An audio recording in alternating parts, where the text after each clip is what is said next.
So I'm Roger Rayle, chair of CARD and chair of site residents for safe water, and trying to continue to make sure the right thing happens with this cleanup. Here, here. Thank you. Yes. Thank you. Shana, Milkie, Ann Arbor resident and secretary for CARD. Kathy Griswold, Ann Arbor City Council. I'm Jack Eaton, I'm from City Council. Beth Collins, resident of Ann Arbor. Jason Maciejewski, County Commissioner, District 1, which is Scioto Township and the communities in the northwestern part of the county. Thanks for coming. Jim Schultz, card member. Vince Crusoe, card member, and coordinating member for the Adams Creek Watershed Group. Rita Crusoe. Mike Moran, Ann Arbor Township Supervisor. Kathy Knoll, Scioto Township Trustee. Jenni Conn, Washtenaw County Environmental Health. Dan Hamill, DEQ Project Manager for the Gelman site, Jackson office. Dan Bicknell, Global Environment Alliance, Scioto Township President. Diana Ray, card member. Max Gelman, Ann Arbor resident. Yeah. Okay, I move that we approve the minutes from the March meeting. This is a board vote. All in favor on the board? Aye. Any opposed? Oh, okay. All right. We were out of town for that. Right, I know you can't vote, yeah, because you weren't here for it. That's fine. Yeah. Yeah, all right. I don't know, is that true? I mean, you Actually- could watch the video and then you could vote. You can. I don't know. I tend not to vote if I wasn't there unless it's needed to pass minutes or something. Technically, you People can whisper a vote. lot and you don't want to stick that All right, well, that's useful to know. Just because you're out of town doesn't mean you get to not watch. Is that your punishment for having fun if you're on vacation? Thanks for taking it, Roger. All right. So I guess it's time for the DEQ updates. Okay. Your first item there, I have really no new information on the upcoming NPDES permit renewal application and process. They have not, the Gelman has not submitted the renewal application yet. If you, the current permit, which expires on October 19th, identifies a date, requested date for their renewal application of April 4th. To start that process. So once that goes into the Lansing district, the main water resources group in Lansing, and they will identify a permit writer or a project manager to do through the permit.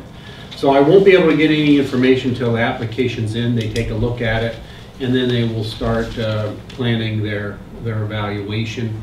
And I know I was asked about commenting periods, those types of questions, whether there's going to be a public meeting.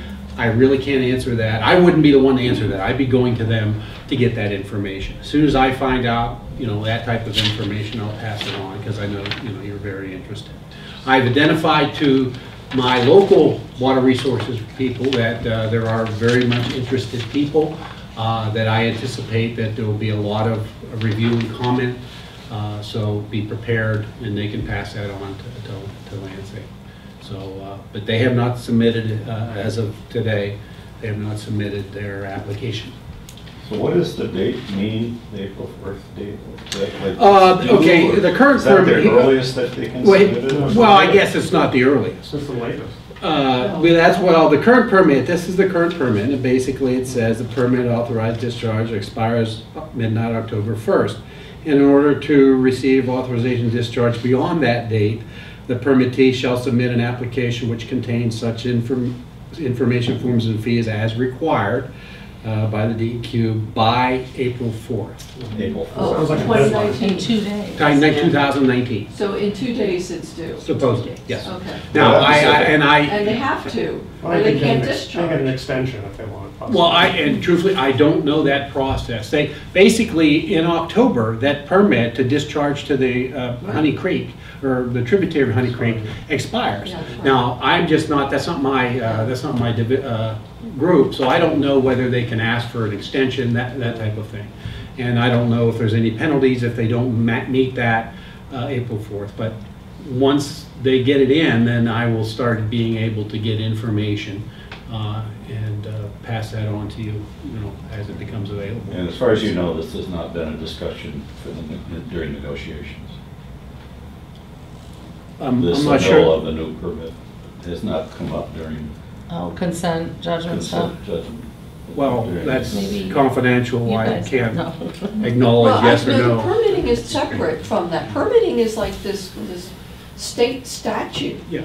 You know, Well, I think it's actually realize, federal. I as think I it's federal, understand the isn't it? Yeah, program, Roger asked if there was court talk about Yes. it. Yeah. But what they talk about or not's irrelevant. well, yeah, and I can't, They as can't we've used that influence it, excuse, though. and I know everybody is frustrated with my Right. saying, it's confidential negotiations, I'm sorry, but please understand, as I understand the program, it's a federal permit that is Yes. federal, the DPA gives the authority to manage the permit to the DEQ. So it's that's a Which process. means it's probably, how it's handled is probably federally mandated. And Yes, last I'm time sure there's steps There that was a way. public hearing. Pardon me? Last time there was, because it's renewed every 5 years? Yes. So I don't know if I went 5 years ago. I can't remember. I don't 10 years remember, ago. that was kind of when I was just starting, I don't remember if there was a public hearing. Basically, I believe the requirement or the identification of a public hearing is whether one component is whether there is interest.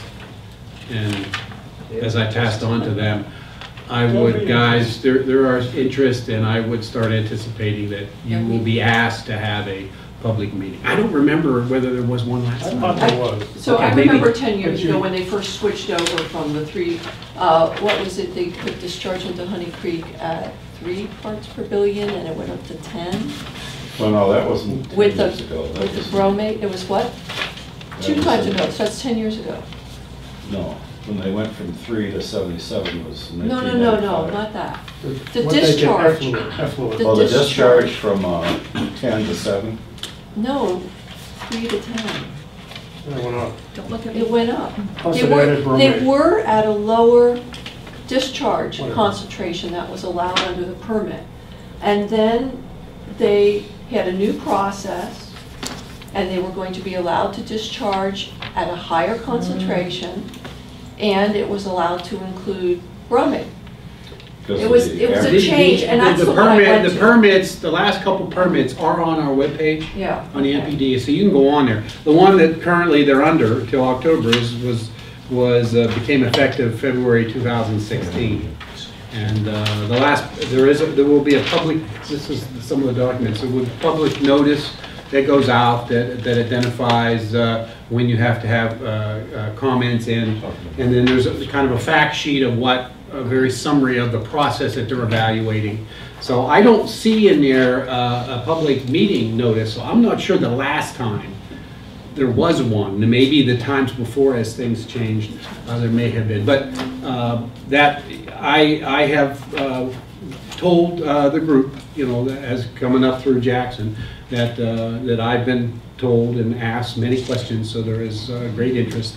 And Who would be the entity who should do a table of what the permits were, what the period of time was, whether or not there was a public hearing, what the values were, side-by-side comparison of the I don't permits know over if there's time. an entity that should do that. I haven't done that, and the permits are listed. The actual permits are listed. At least the last couple, last 2 or 3 are listed on that webpage. So the DEQ wouldn't have any problem if somebody from CARD did that and submitted it to the DEQ, so you could post it on the website, so people could see that. I mean, I wouldn't have a problem with that. I would request that if you do that and you submit it to me, request that, officially request that, and then we'll, again, I don't have final say on everything, Gelman, so. Is there any regulatory or statutory requirements for the permitting process? Or is that kind of invented as you go? No, there's a structure. Requirement for a public comment period Yeah, there's brackets, if you want to say a structure for NPDES permitting, renewal and initial permits. I couldn't give you specifics right now with It's that. not hard and fast, like the period of time is flexible, because sometimes it was 60 days, sometimes it was 90 days.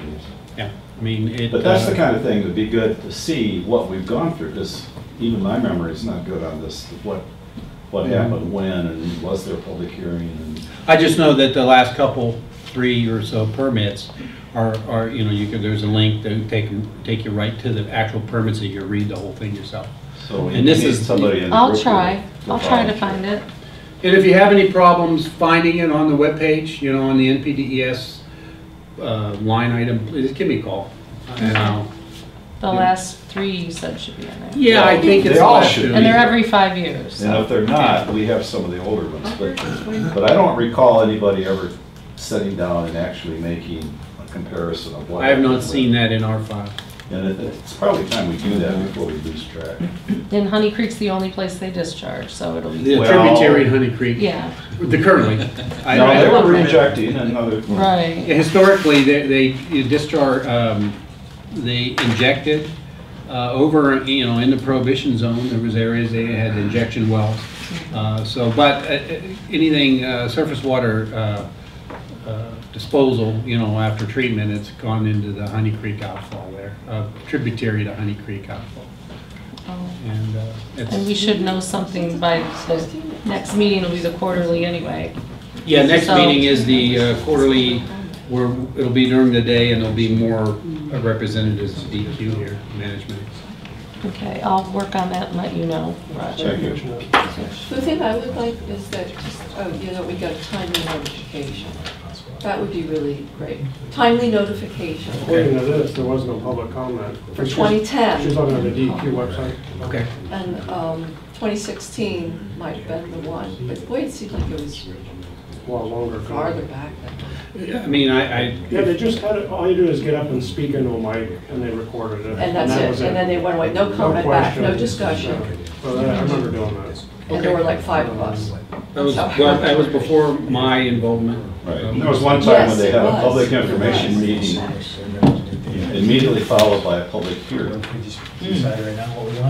So it wasn't time to digest what was brought up in the meeting before the hearing. So those kind of comparisons, I've already, like I said, I've already voiced that there is much interest, and then I've identified, already voiced to my management and our DEQ team that I've committed to notifying as soon as I find out information about that process. Does Thanks, the Dan. Let's application keep go going on the here. website too? So we know it what they're hasn't, as asking for? historically, it's an application with fees and all that stuff into that. I don't know. I can't I just answer. mean in terms of levels of, not money, but what levels of what they're asking. Well, the levels will be determined by the DEQ. Okay. So the So that is a good application, and I haven't seen an application fee, so I can't ask what specific information. They submit what they have to, and our group DEQ takes it and starts evaluating it against the criteria, the different exposure related to surface water. And so they will determine and send back. Now, I don't know if the process, if there can be some objection, kind of by Gelman or whatever, but that's outside of my, what I don't have to do. Guess who's the contact person on that NPDES permit website on Me? DEQ? You, yes. On the DEQ site. You're gonna get expert quick. Yes, locally, with the existing permit, yes, I would be, that's after the fact. But I see. the actual That's the only permitting name on the group is up in Lansing. There was a engineer that was assigned to run it through last time. I don't remember, I think that was her name. I don't remember Well, her there's only name. one name on the site right now. Yeah. It's you. Change your name. So, As far as you know, Dan, has there been any change to the contested case rules? I'm not sure I'm understanding your question, Rob. Well, when you know, there have been contested, the permits have been contested in the past. You know if there's been any change in the... And how that happens? happens. No, I can't, no, I do not. You might want to bone up on that. Jeff, you have some homework. Sorry. Jeff? Hi, sorry to be late in the corner here.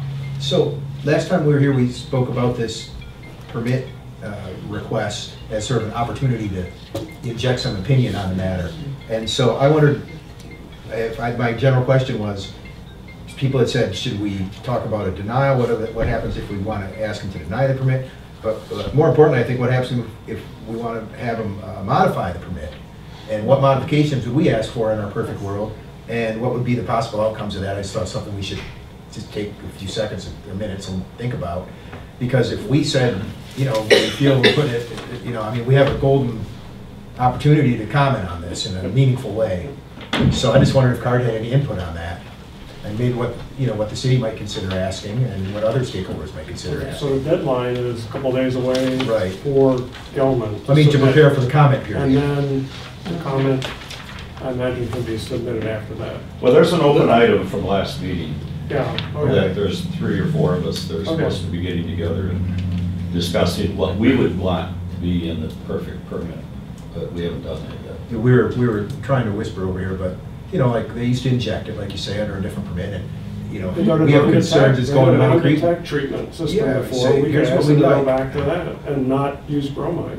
It doesn't hurt to ask, even an injection, or like Yep. Dan said, well, the only other way to get rid of it is Honey Creek dump, or the injection, or extend its wastewater, and I don't know that we would necessarily want this in our city wastewater. They could do it to non-detect. They've Yeah. already shown they can do that, and they did that for a number of years. I don't know how many years, but it's quite a few. So I would hope And that, then the DEQ allowed them to switch their treatment system to save money for Gelman and create a problem for the city of Ann Arbor because they added an additional carcinogen to this. Which is They're bromine. using ozone, so ozone converts naturally occurring bromide in the groundwater to bromate.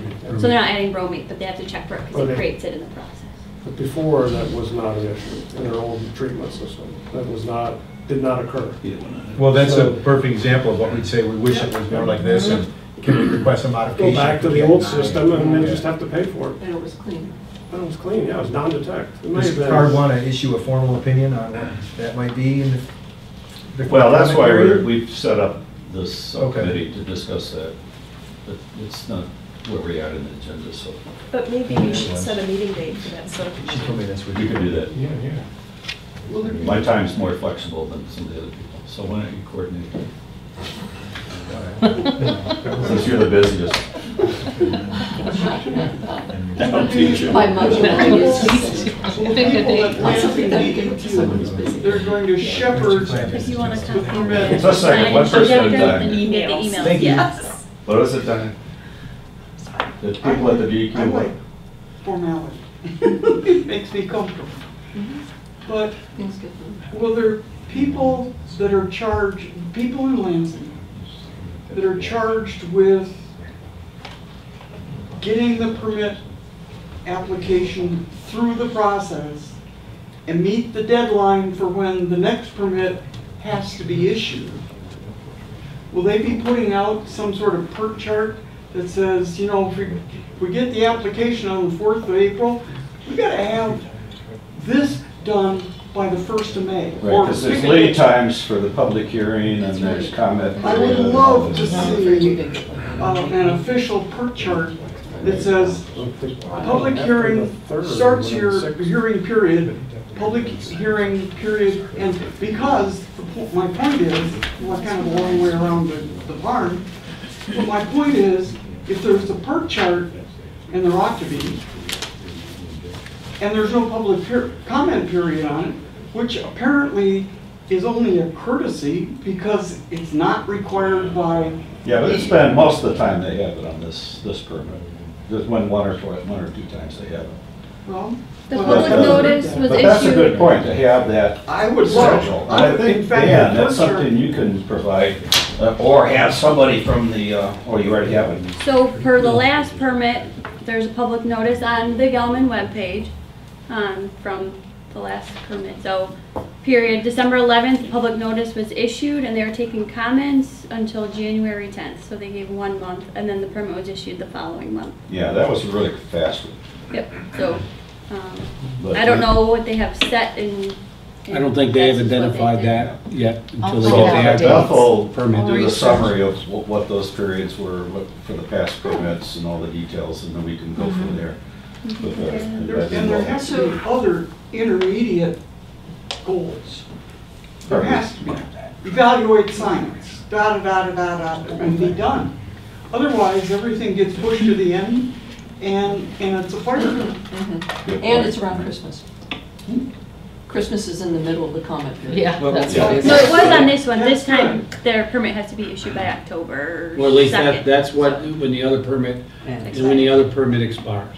I do not know if there can be an extension of that as we finalize, negotiate, you know. Well, that's why this summary will help. You And can look at the then dates and see if that happened. I'll work on that in the I think next it did. couple days.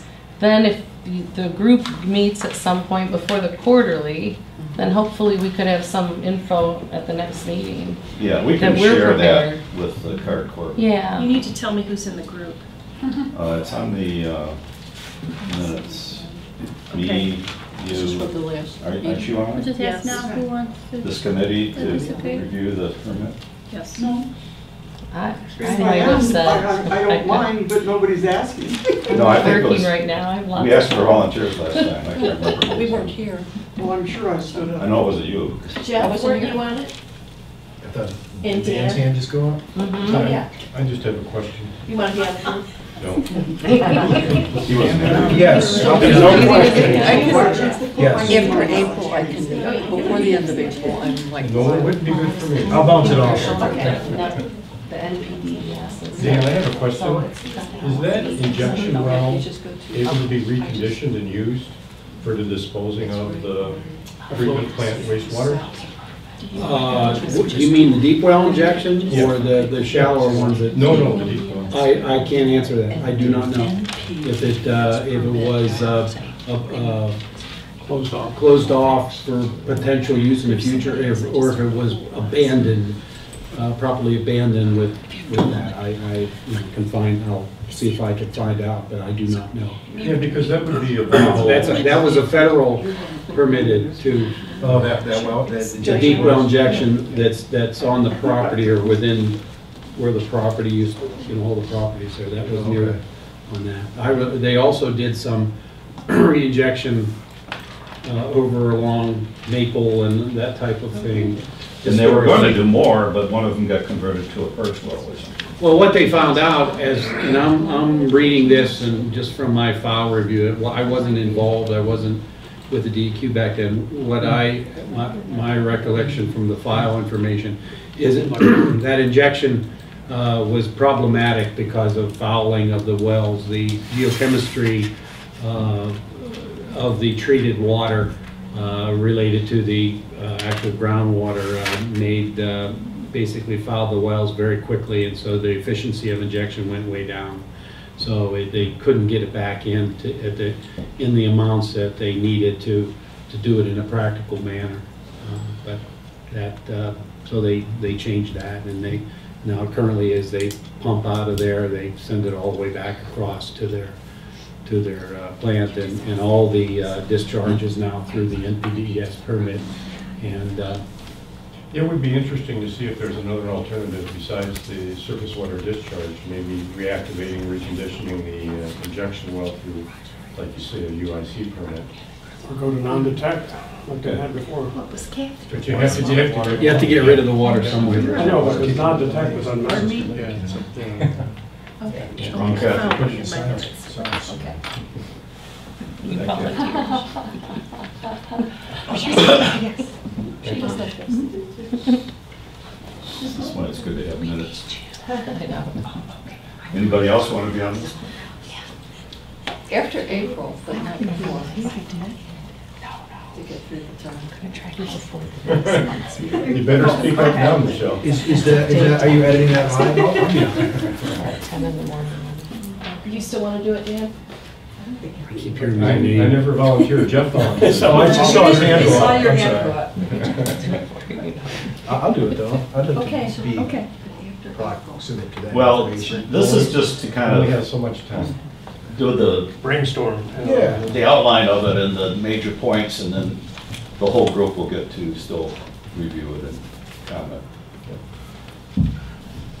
And we can kind of anticipate what the company's gonna do and be ready for some of their eventualities. Anyway, go ahead, Dan, with your update.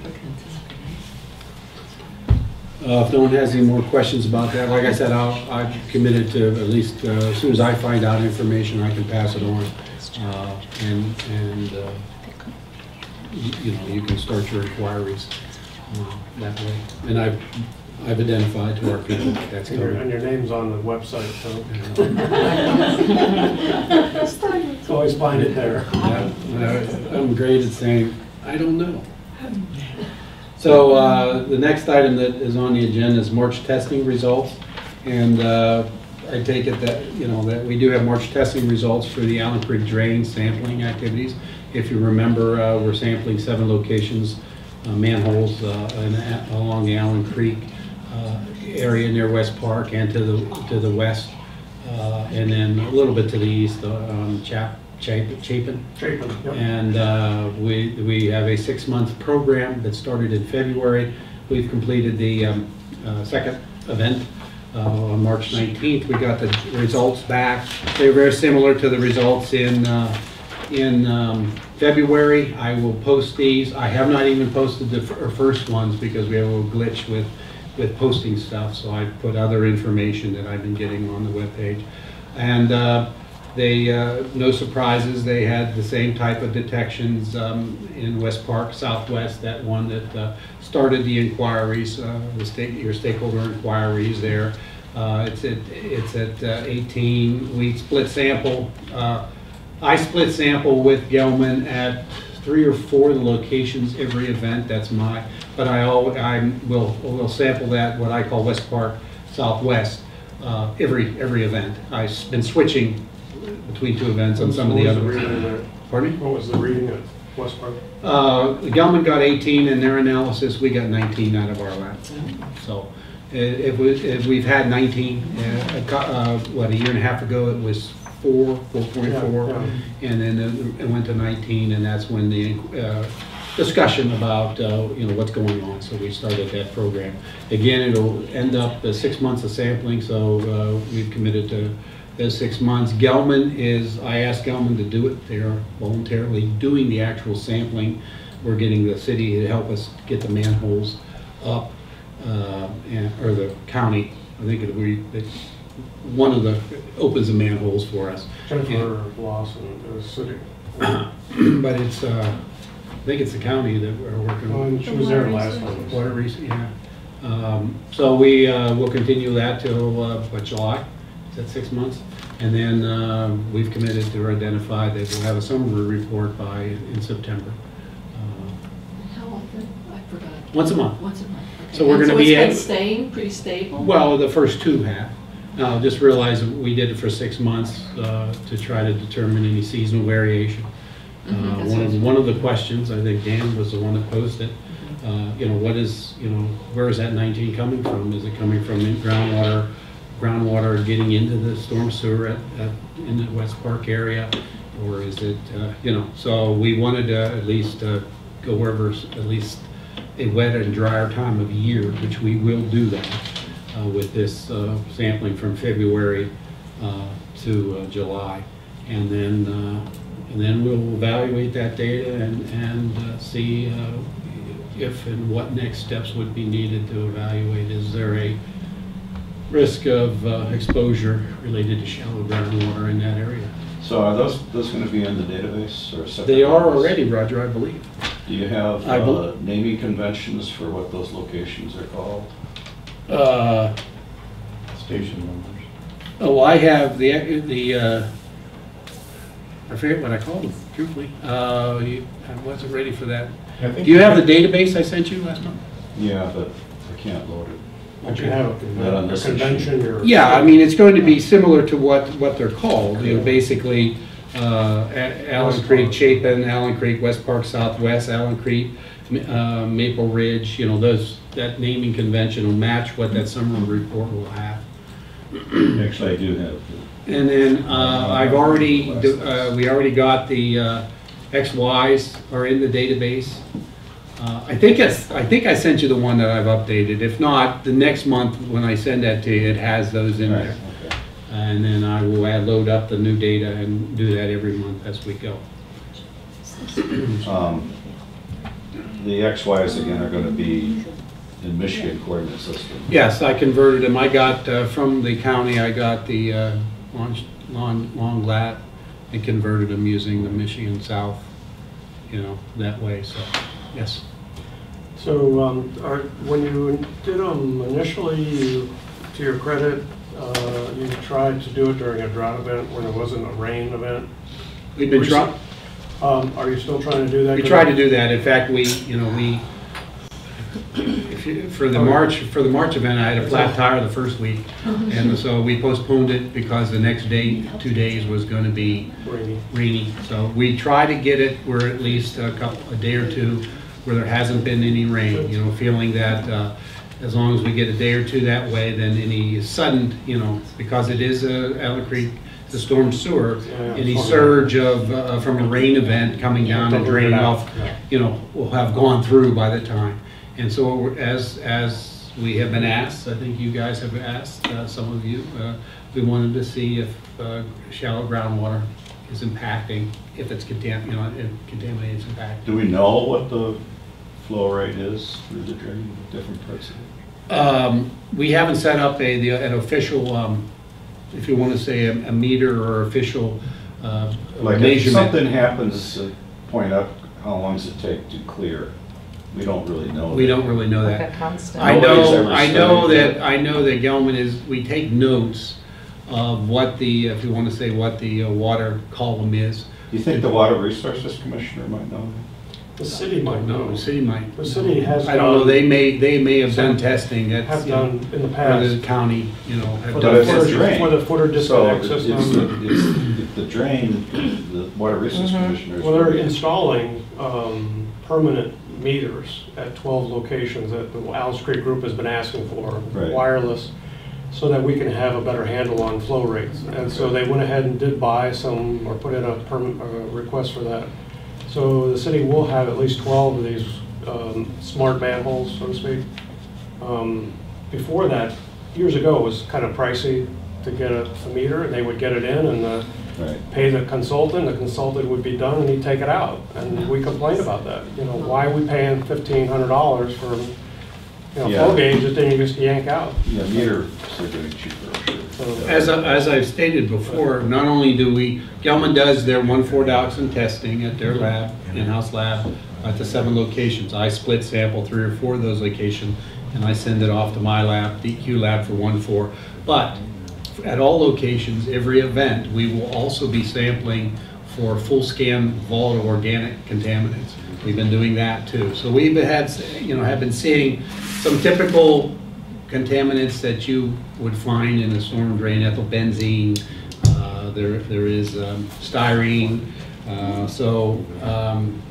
They haven't been at any high concentrations, but we were asked to do that by Evan Pratt, and so we will follow that up. So there's no flags on other contaminants? Well, there has been some positive detections, but nothing that says, extraordinarily raise a concern right now. So I just want to make a comment too that when you sat down with Evan Pratt, I think it would have been great if Evan Pratt and the DEQ came to CARD and also communicated with us and allowed us to have some input into this plan, because I don't think we've had any input into it, and I think that's unfortunate. We brought that up last I think it's fine that Evan Pratt is worried about the drains, but I'm also worried about basements, and I think we probably would have had some discussion that would not have supported, at least I wouldn't have supported this plan, because I think it's too limited and it's too specific and not very well thought out in a general sense. It's great to know what's in the Allen's Creek drain system or in the Allen's Creek. But I think we also need to look at ways of trying to predict where these flows are going. And I think we need more than just testing drains. We need to do more than that. And I think that's what I would have said. That's what I would have suggested. And I think it's unfortunate that, you know, we didn't get a chance to have input into that plan. Well, and since you remember last month, we talked about if you found it down, you know, flow, but it wasn't in the one up above it, then what is your next month? Shouldn't you be testing other ones maybe up the pike? You know, what's then the contingency plan, right? I think we were concerned that there were, yeah, where was it coming from? We weren't, like you said, we weren't sure. Is it coming in from groundwater into a broken pipe, or is it, how could it read down flow? And when we test Honey Creek and then it's out into the Huron, do we test out into the Huron at Allen Creek also? Okay, these are separate Yeah, those Oh. are things. This is still the Allen Creek. I know, but so we're testing Allen Creek in West Park. Are we testing Allen Creek at its outflow into the Huron? Oh, That's the Argo Dam. Yeah. Where the outfall is. No, we're not testing it. Okay. So I think, you know, this Paul map that they provided us shows pretty much, I think, what we're finding is that, you know, higher up the elevation, we're not getting. And that's what the 6 months seasonal, you know, we'll take a look at that. So you're down here at West Park. We've heard the questions, Yeah, and this yeah. was the first step that we did. And like I said, we'll take a look at this information. You had just voiced one of the items that we'll be looking at. If you have it at a certain location, West Park, and you don't have it farther up, then a next step maybe is some shallow groundwater type work. We, you know, supplementing what we did in 2016 and what has been requested by the group. Well, I think we're going to get more results down by the lower part of the watershed, because it's down here where the layer cake basically comes out at West Park, and you have all these seeps at West Park. That's one reason I asked the CART group and the DEQ, you know, shouldn't we be testing some of these seeps? And one easy way to do that was to test in the creek at West Park, because there's a huge amount of groundwater, in my opinion, flowing through there. And one of the drain commissioners, retired, indicated to me in the watershed group that, yeah, there's a lot of groundwater there. It's on purpose, because they don't want it undermining the street. They don't want it undermining foundations. So there's a lot of little stubs that come off of that pipe that pick up these seeps all around the West Park area. And you go to West Park, you see it coming out of the hillside.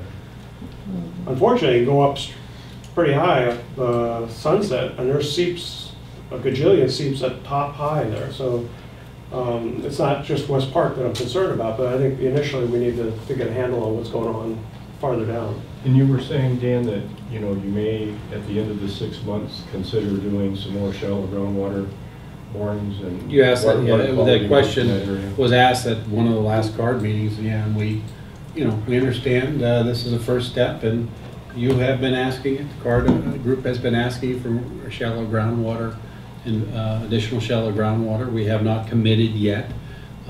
Again, it's. Well, I think what we could do is, you know, Dan McNell submitted a proposed plan. A work plan. It's something, you know, I think we could consider as a starting point, or accept it in total, I don't know.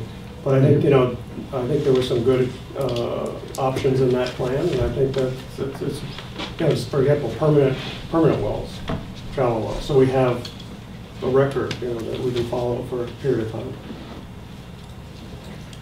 I had a couple of questions. Well, actually, question. One was, it as just came up, the Allen Creek outflow down by Argo Pond.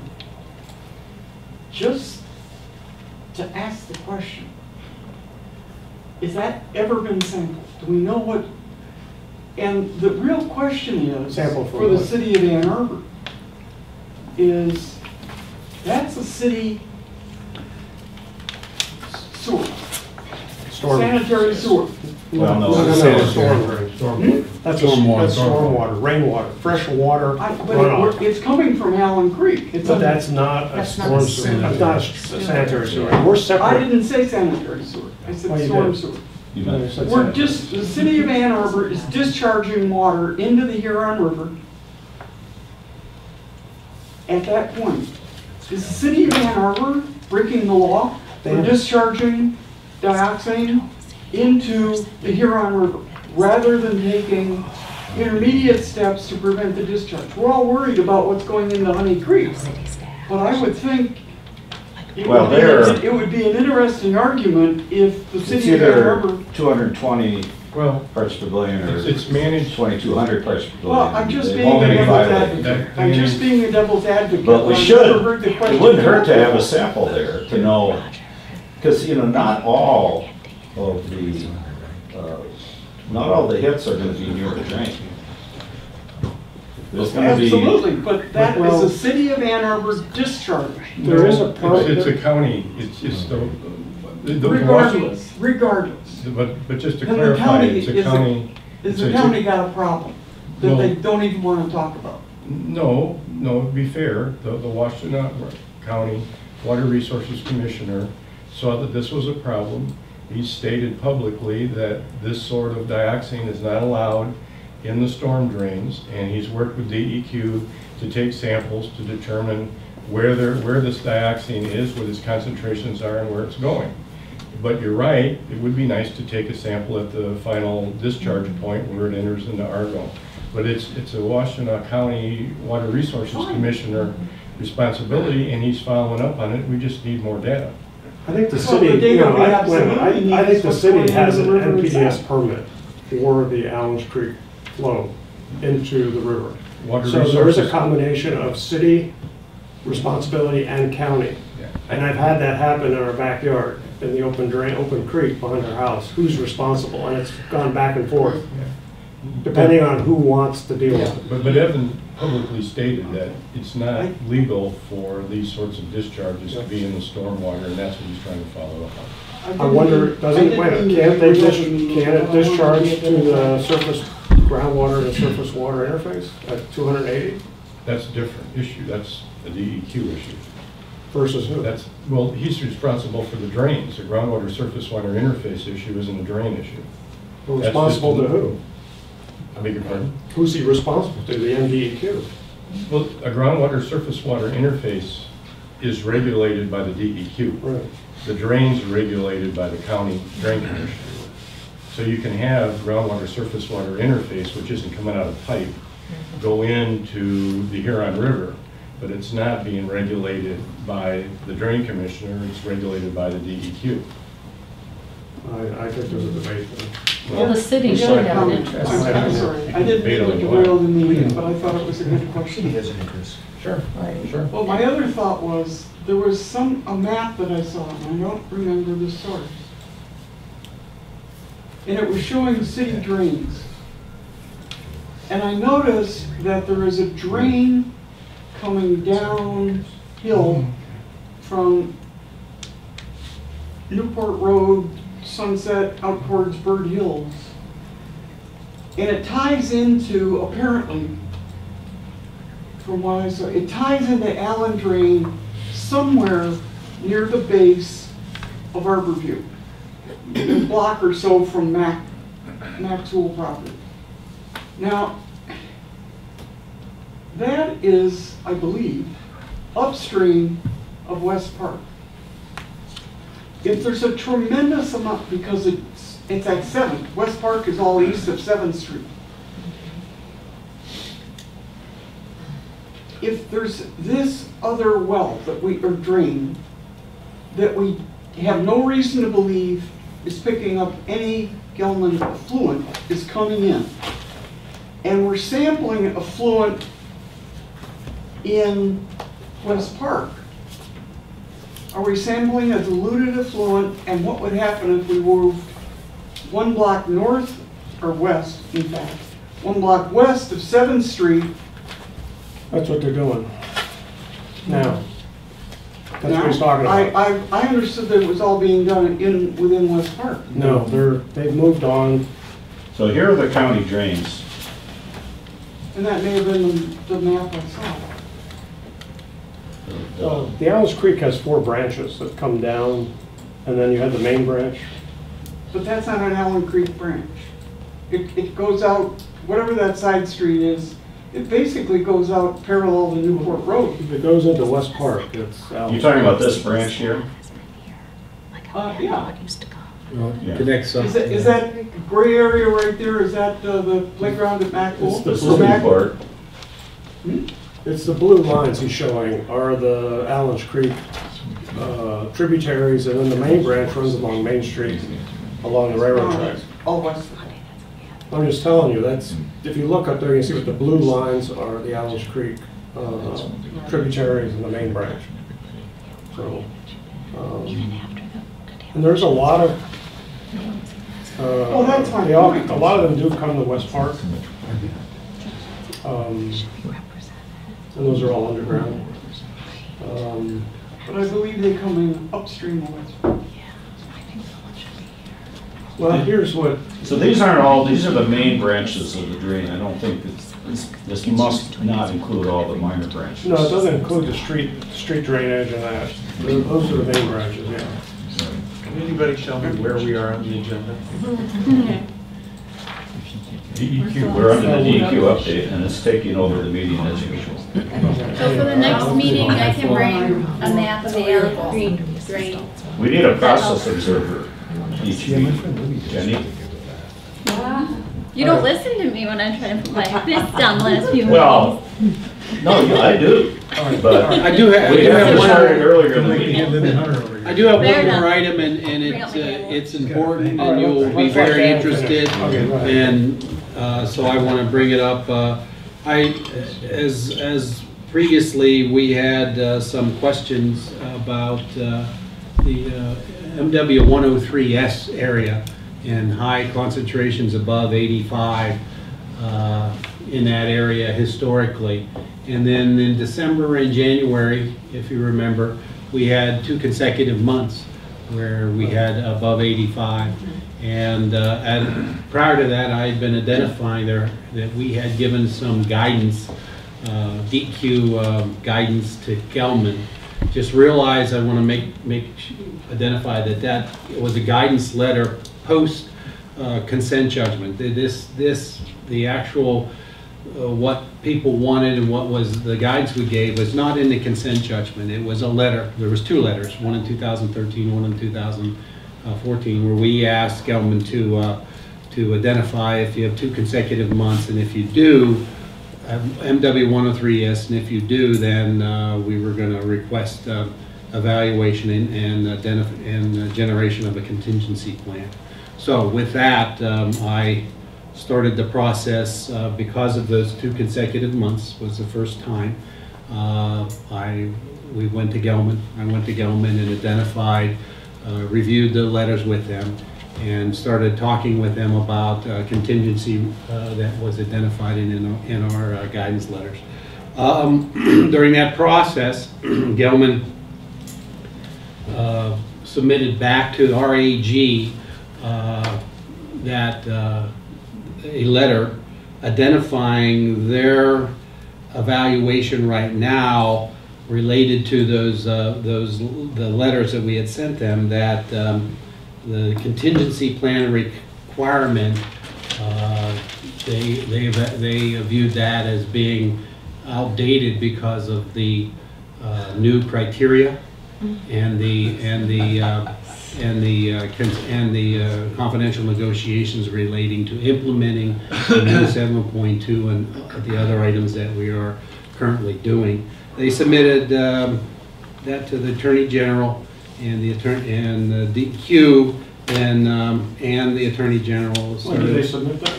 They submitted that at end of January. End of January. Yes. Do we have a copy of that?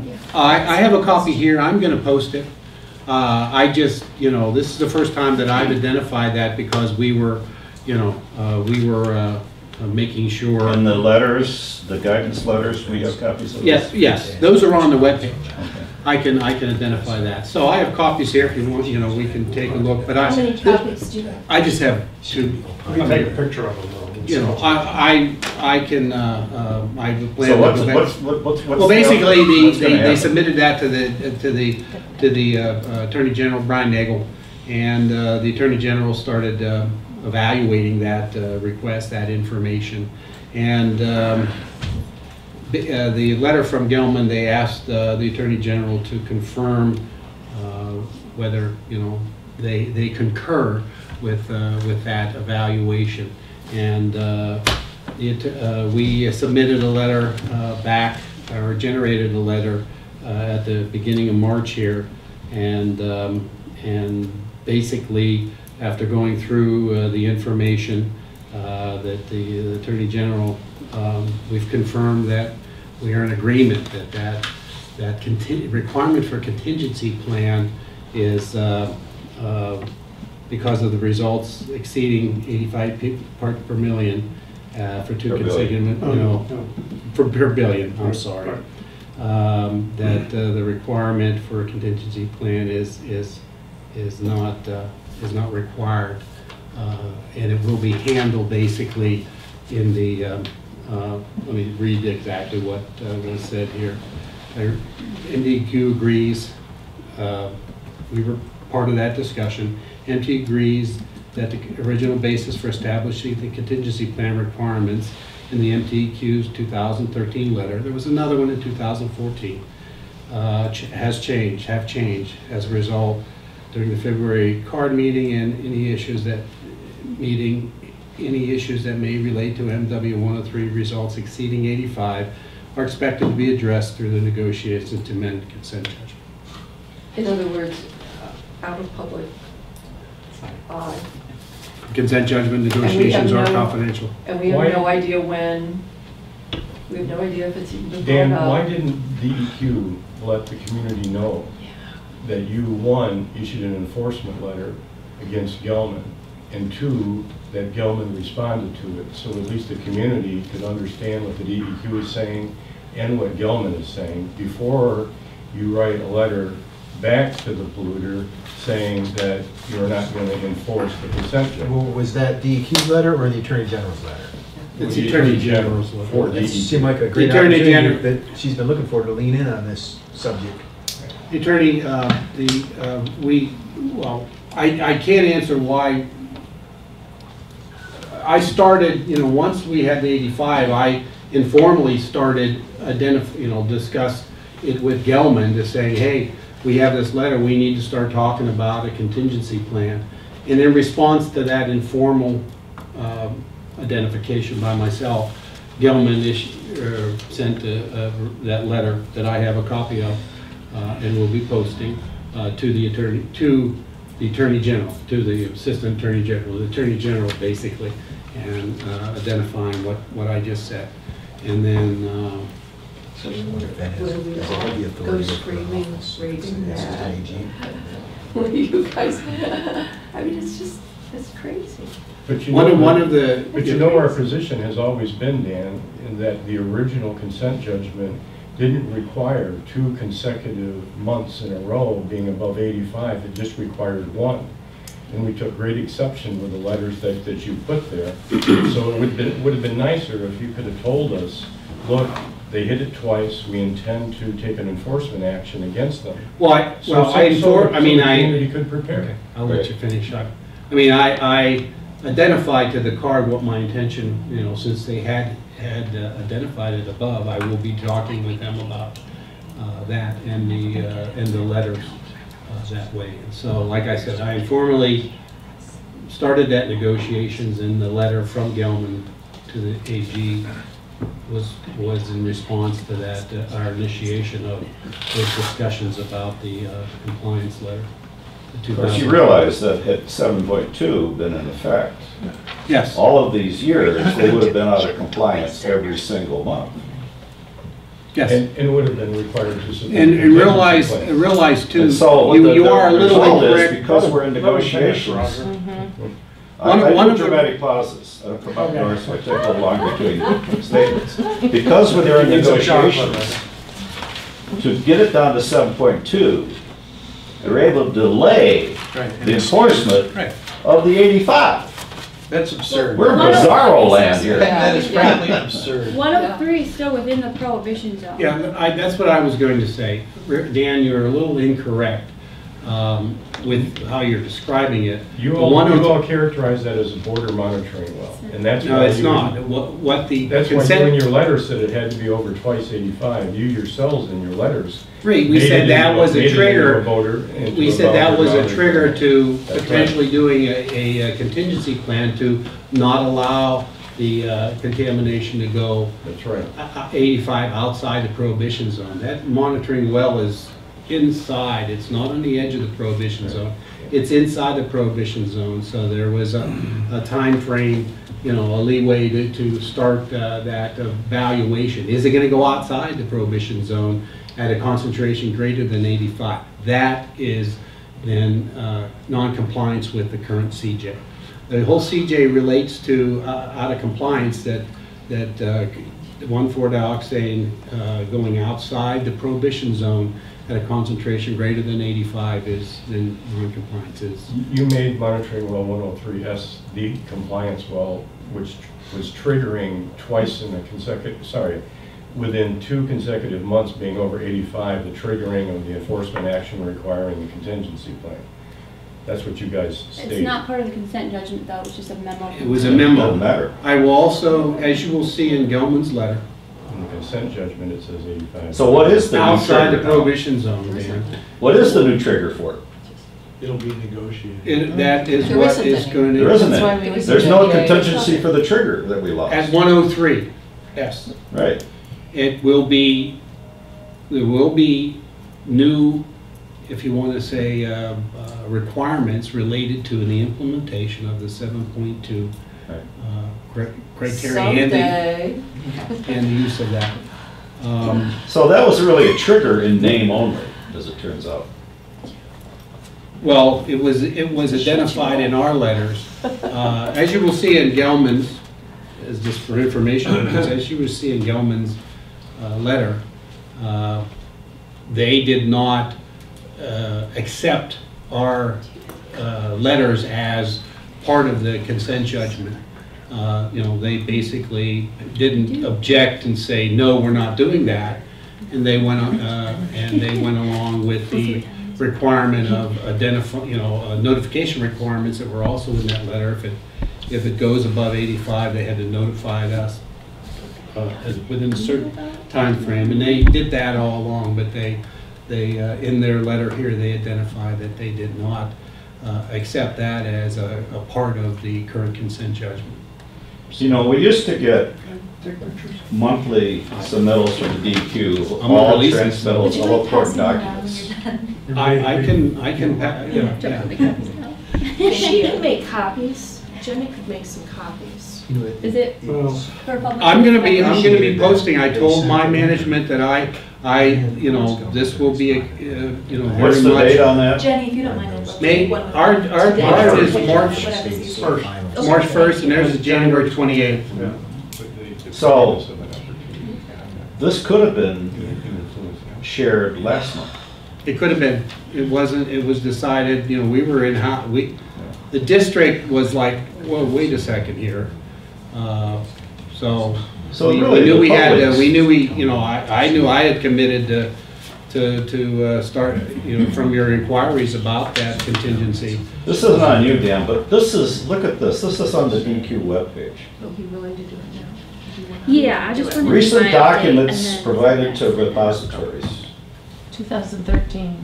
Because I think he's It's got it's the. hard. You can just kind of see it It's hard to navigate. fading to nothing here. I think And that's this, what you as a want. consequence, we have this situation where you I would next Well, to time. go to the bottom, a month. and we get the didn't know page about up, please. See, it's- That was get the back. Go to the back to the original. Down the bottom of the first page, all the way down. There were two. Okay. All the way down. Okay. List of documents provided information to repositories. I've updated that one. I'm behind on that one, but that basically, I was told. See, I can't open this on this computer because it's an Excel format. Okay, that basically, it took place of that other one above there. But we used to get a monthly packet, either physically or electronically. I And don't we know. could kind of keep track of what decisions were in process. When I took We over, can't do they that had, anymore. that wasn't, And we haven't been doing even with that. you here at the meeting, we can't do that because here's a document that should have been shared last month. Now, who decided not to share it? It was a group, we wanted to discuss it. Yeah, it was the Gelman team, the Jackson district was involved with that. Who specifically was involved in that decision? Well, it would have been our discussion with me. Yeah, but who is at the table? It was, it would have been. You and Jerry. Jerry. It would have been the AG. And Would have the been AG. the Brian Nagel. And Mitch. no citizen representation, no lawyers other than the AG, nobody else involved. Well, when we were notified that, I don't know when the date, when was the last meeting? March 5th. Okay. I know that week we were getting notified that the letter had gone out. I don't know whether, I can't remember exactly whether I got it. Do you still stamp things when they come in? Or is it electronic and you don't get? It's electronic usually now. So you don't get an electronic timestamp like you used to, right? So you could have a March something. Yeah, but we would have. But if it's an email, it should come like that day, right? Yeah, usually it's not a week later, like snail mail. Right. I don't. Is that? So that's. I just want to express my concern on behalf of CARD that we're not getting timely information.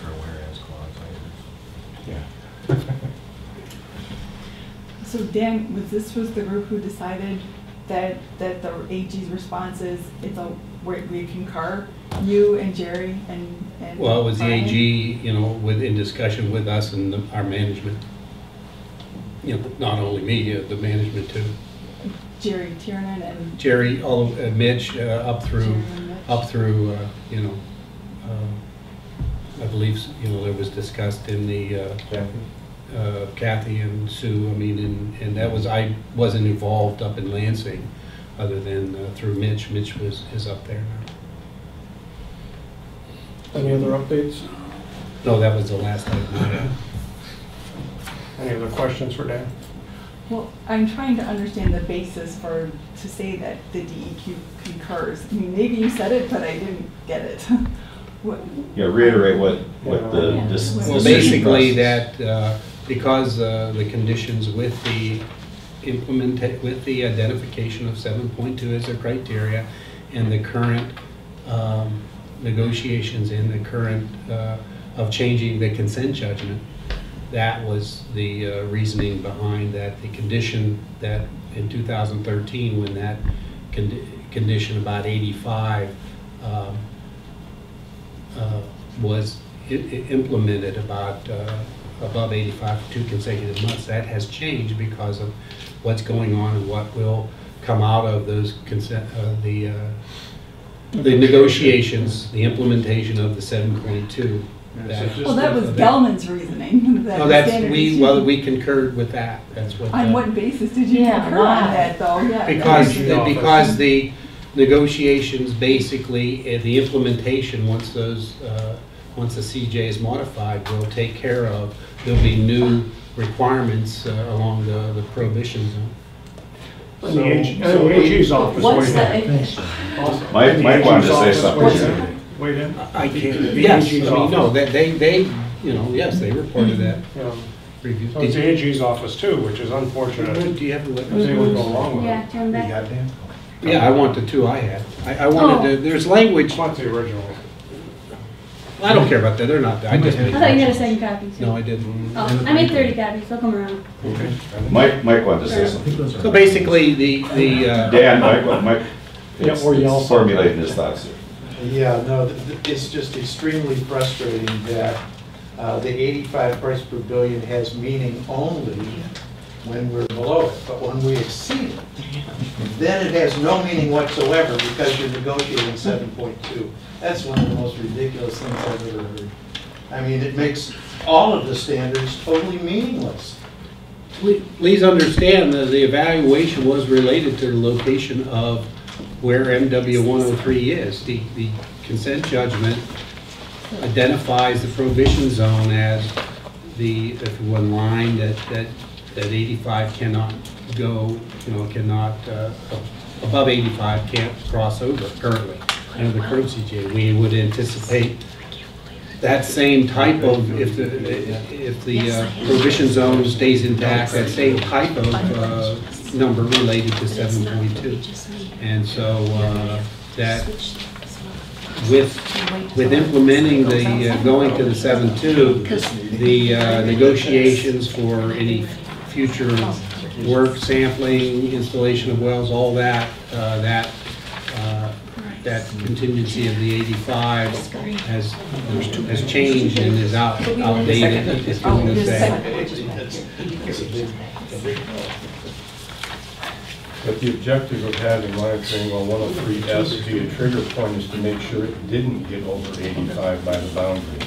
That's why you selected a monitoring well before it. So you would have a contingency plan in place so it never got over the edge of the prohibition zone. And I'll point out, there is no well at that elevation beyond that point. So we will not know when it gets over 85 beyond the prohibition zone. There is no monitoring well at that elevation beyond 82 103S. Well, they need to put one in then, since they don't care about what's in it. See that, again, that's what the negotiations, implementing the 7.2 is going to require delineation to 7.2. This is going on for 2 years now. I can't, What's principally wrong with those negotiations is there's no deadline. Yeah. That's what we need. And I would like whoever is involved in that, who is sitting in this room, to take that back to the group and say, tell us when your work will be done. Give us an end certain date. That's what's wrong with the process, and that's why people are frustrated. Every time we get told that, it just goes into never, never land. Someday. That's why we need the EPA. Do we have a municipal champion, or are we just a bunch of citizens ranting? In other words, if DEQ isn't happy, who else isn't happy? We need our Well, it's hard. city If manager. CARD is not happy, who else isn't happy? Is it Scioto Township? You got 3 city council members. City council. We're here. Township. Yay! So I would just note that We could all of have the a letter discussions from the mayor's signature. all the discussions we have with our council, who is involved in the consent judgment and negotiations, are privileged, and we can't tell you anything. I can give you an indication that everything that I've seen indicates that Gelman is playing a game of delay. I mean, our intervention was taken all the way to the Supreme Court. That somebody else's intervention was taken all the way to the Supreme Court. This 2 years of delay is what they are doing, period. This is their plan. And if in fact the consent judgment negotiations break down, then we'll go into court and we will be trying to enforce horrible state law, and with a party that's intent on further delay. So if you understand that everything that they're doing is part of a pattern of delay, I understand everybody's frustration and I can't tell you anything. There's not that much. I'd like to know if they've met this month. Yeah, there's not that much. Have they met last month? But right now, I would just say that it's not going well. It's probably going to go to court. In court, it's not going to go any faster than the negotiations. Meanwhile, I would ask the question. Jack, I don't think it's like, I've had less than 6 months of access to this, and I haven't taken full advantage of it yet, unfortunately.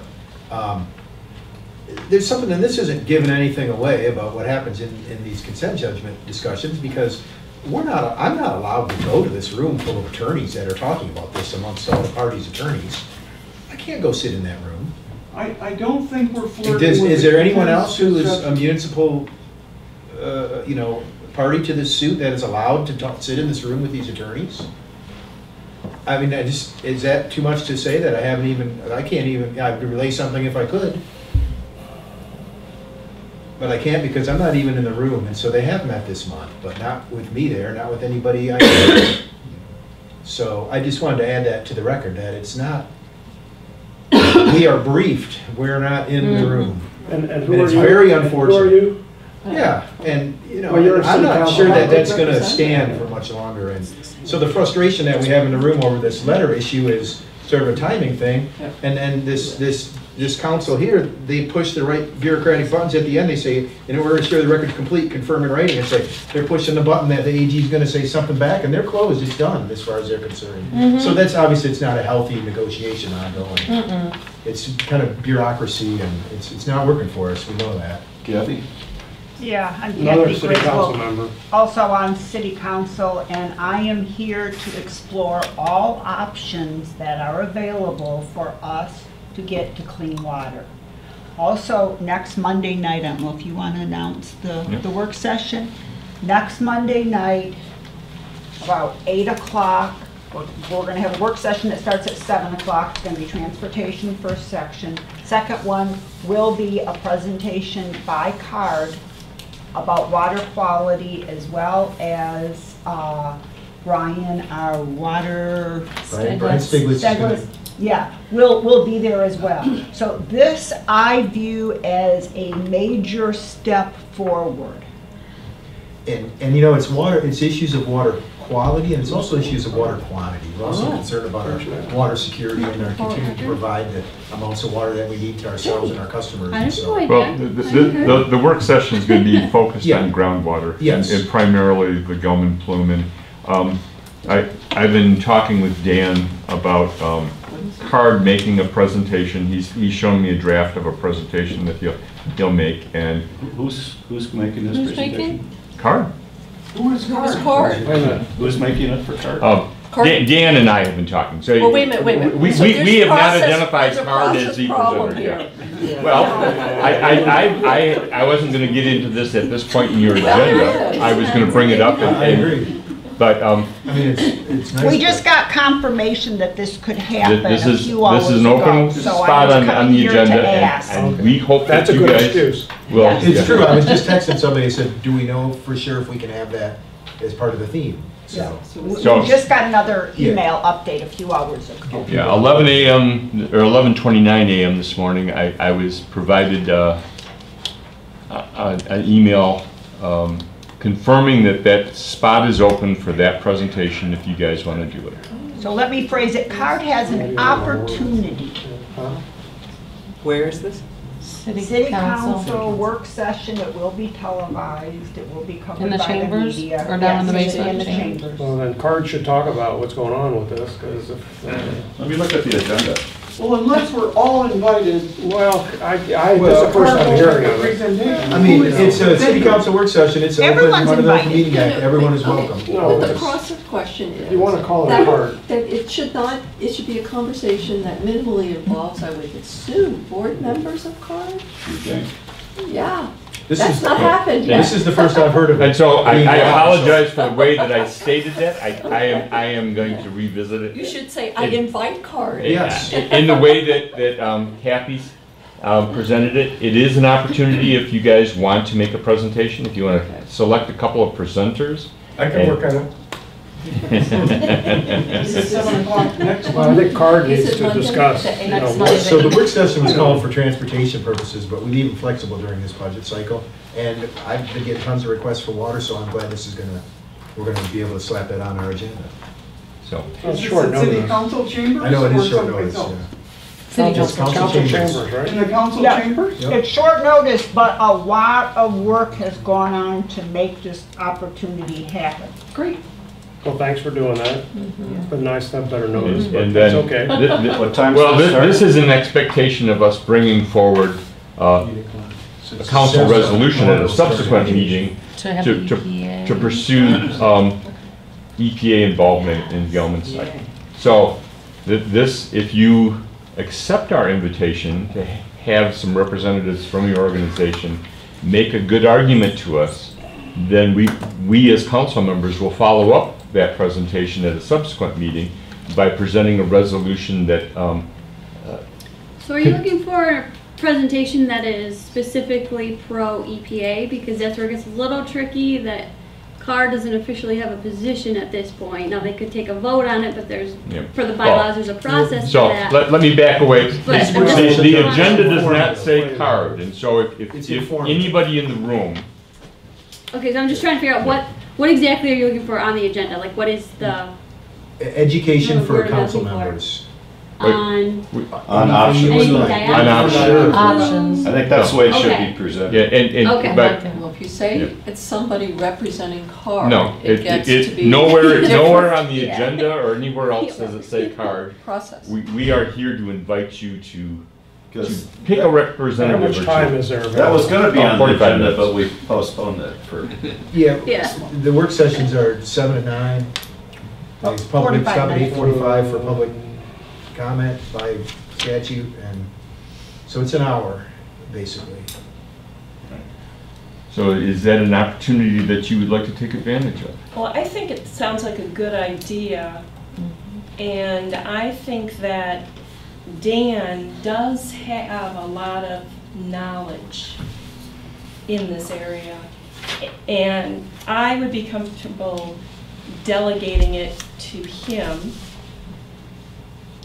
and having him do an overview. I mean, this is a topic we've been through before. We've all heard this before. yeah, I Regarding think we the can, we can EPA. share the presentation with the CARD board and members who are at this meeting. Okay. And then vote on it. And I hope that But Roger it is doesn't have to there. be, doesn't have to be representing CARD. It's No, just- no, and you may want to actually distance yourself if you haven't taken a Right, so position. that's something that has to be considered. Site Yeah, of but- residence, but- safe water. I would certainly hope that this group would encourage some of your participants here to be involved in that presentation. And And I think it's a good thing that the city council has become more involved and more, paying attention to more details on this. As I said earlier, Well- all entities, all the government entities, elected and staff, have to do more due diligence on this to match the scale of this problem, because this is a huge problem. well, somebody pointed out to us that we've spent $800,000 in the last 2 years on the consent judgment negotiations. And we're no closer to Right. resolution there than we were 2 years ago. Like Kathy just said last month, or Councilman Griswold, I'm sorry. Call me Kathy, I don't care. I thought last month we talked about, you guys I know weren't here, but forming an EPA resolution that we would vote on here at some point, Right. how to address it through, I thought it was something maybe Vince was working on, and Jeff. Well, actually, and- before we were so organized, we did actually have a voice vote, and CARD did support, and the members in attendance did support an EPA resolution. I mean, I remember, I have in my notes, it was like, 2016, March something. So, Well, then that hasn't really there's some changed. debate as whether that's a legitimate Like vote or the not, message. but I contest that, I asked the members in attendance, did they support it? And there was affirmative response, so I took that as a vote. Now, if other people think we need to have a more formal vote, that's fine, but I think there is good evidence that CARD did show support for EPA involvement, and we can state it as such, in that it was a voice vote. And I can bring my notes up and show you the chapter and verse of the vote. Yeah, I think Well, Roger- it's important to have Roger- the issues reiterated before the whole Yeah. formal CARD group. I think Before we as I actually vote on it. as I understand it, what the city of Ann Arbor is looking for is an overview on what's the groundwater quality, where are we on that Right. issue, and also understand, what are the options that we have to deal with this problem that we have. Yeah, I think reviewing the facts and the options is Right. appropriate. Yes, Right, and I'd be yes. happy to, draft a presentation that hits those points.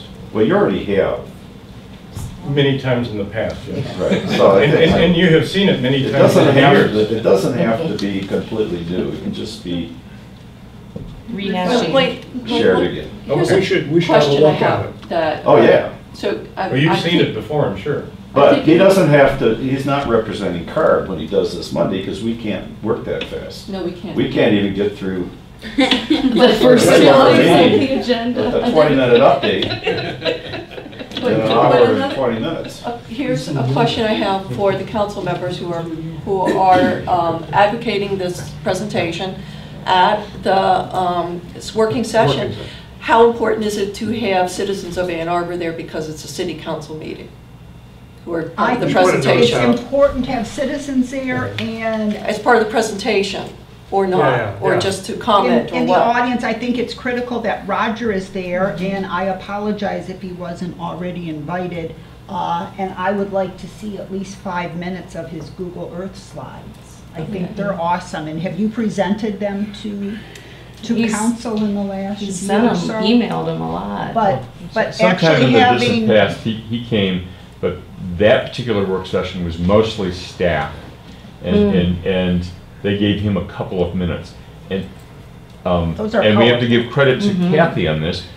This work session portion will be exclusively the citizens coming and presenting, with just a minor opportunity for staff to add in if they have anything to say. And so, Which is unusual. well, And hard to that's get. that's Hard to what get. elections do. Thank You you. know. Yeah.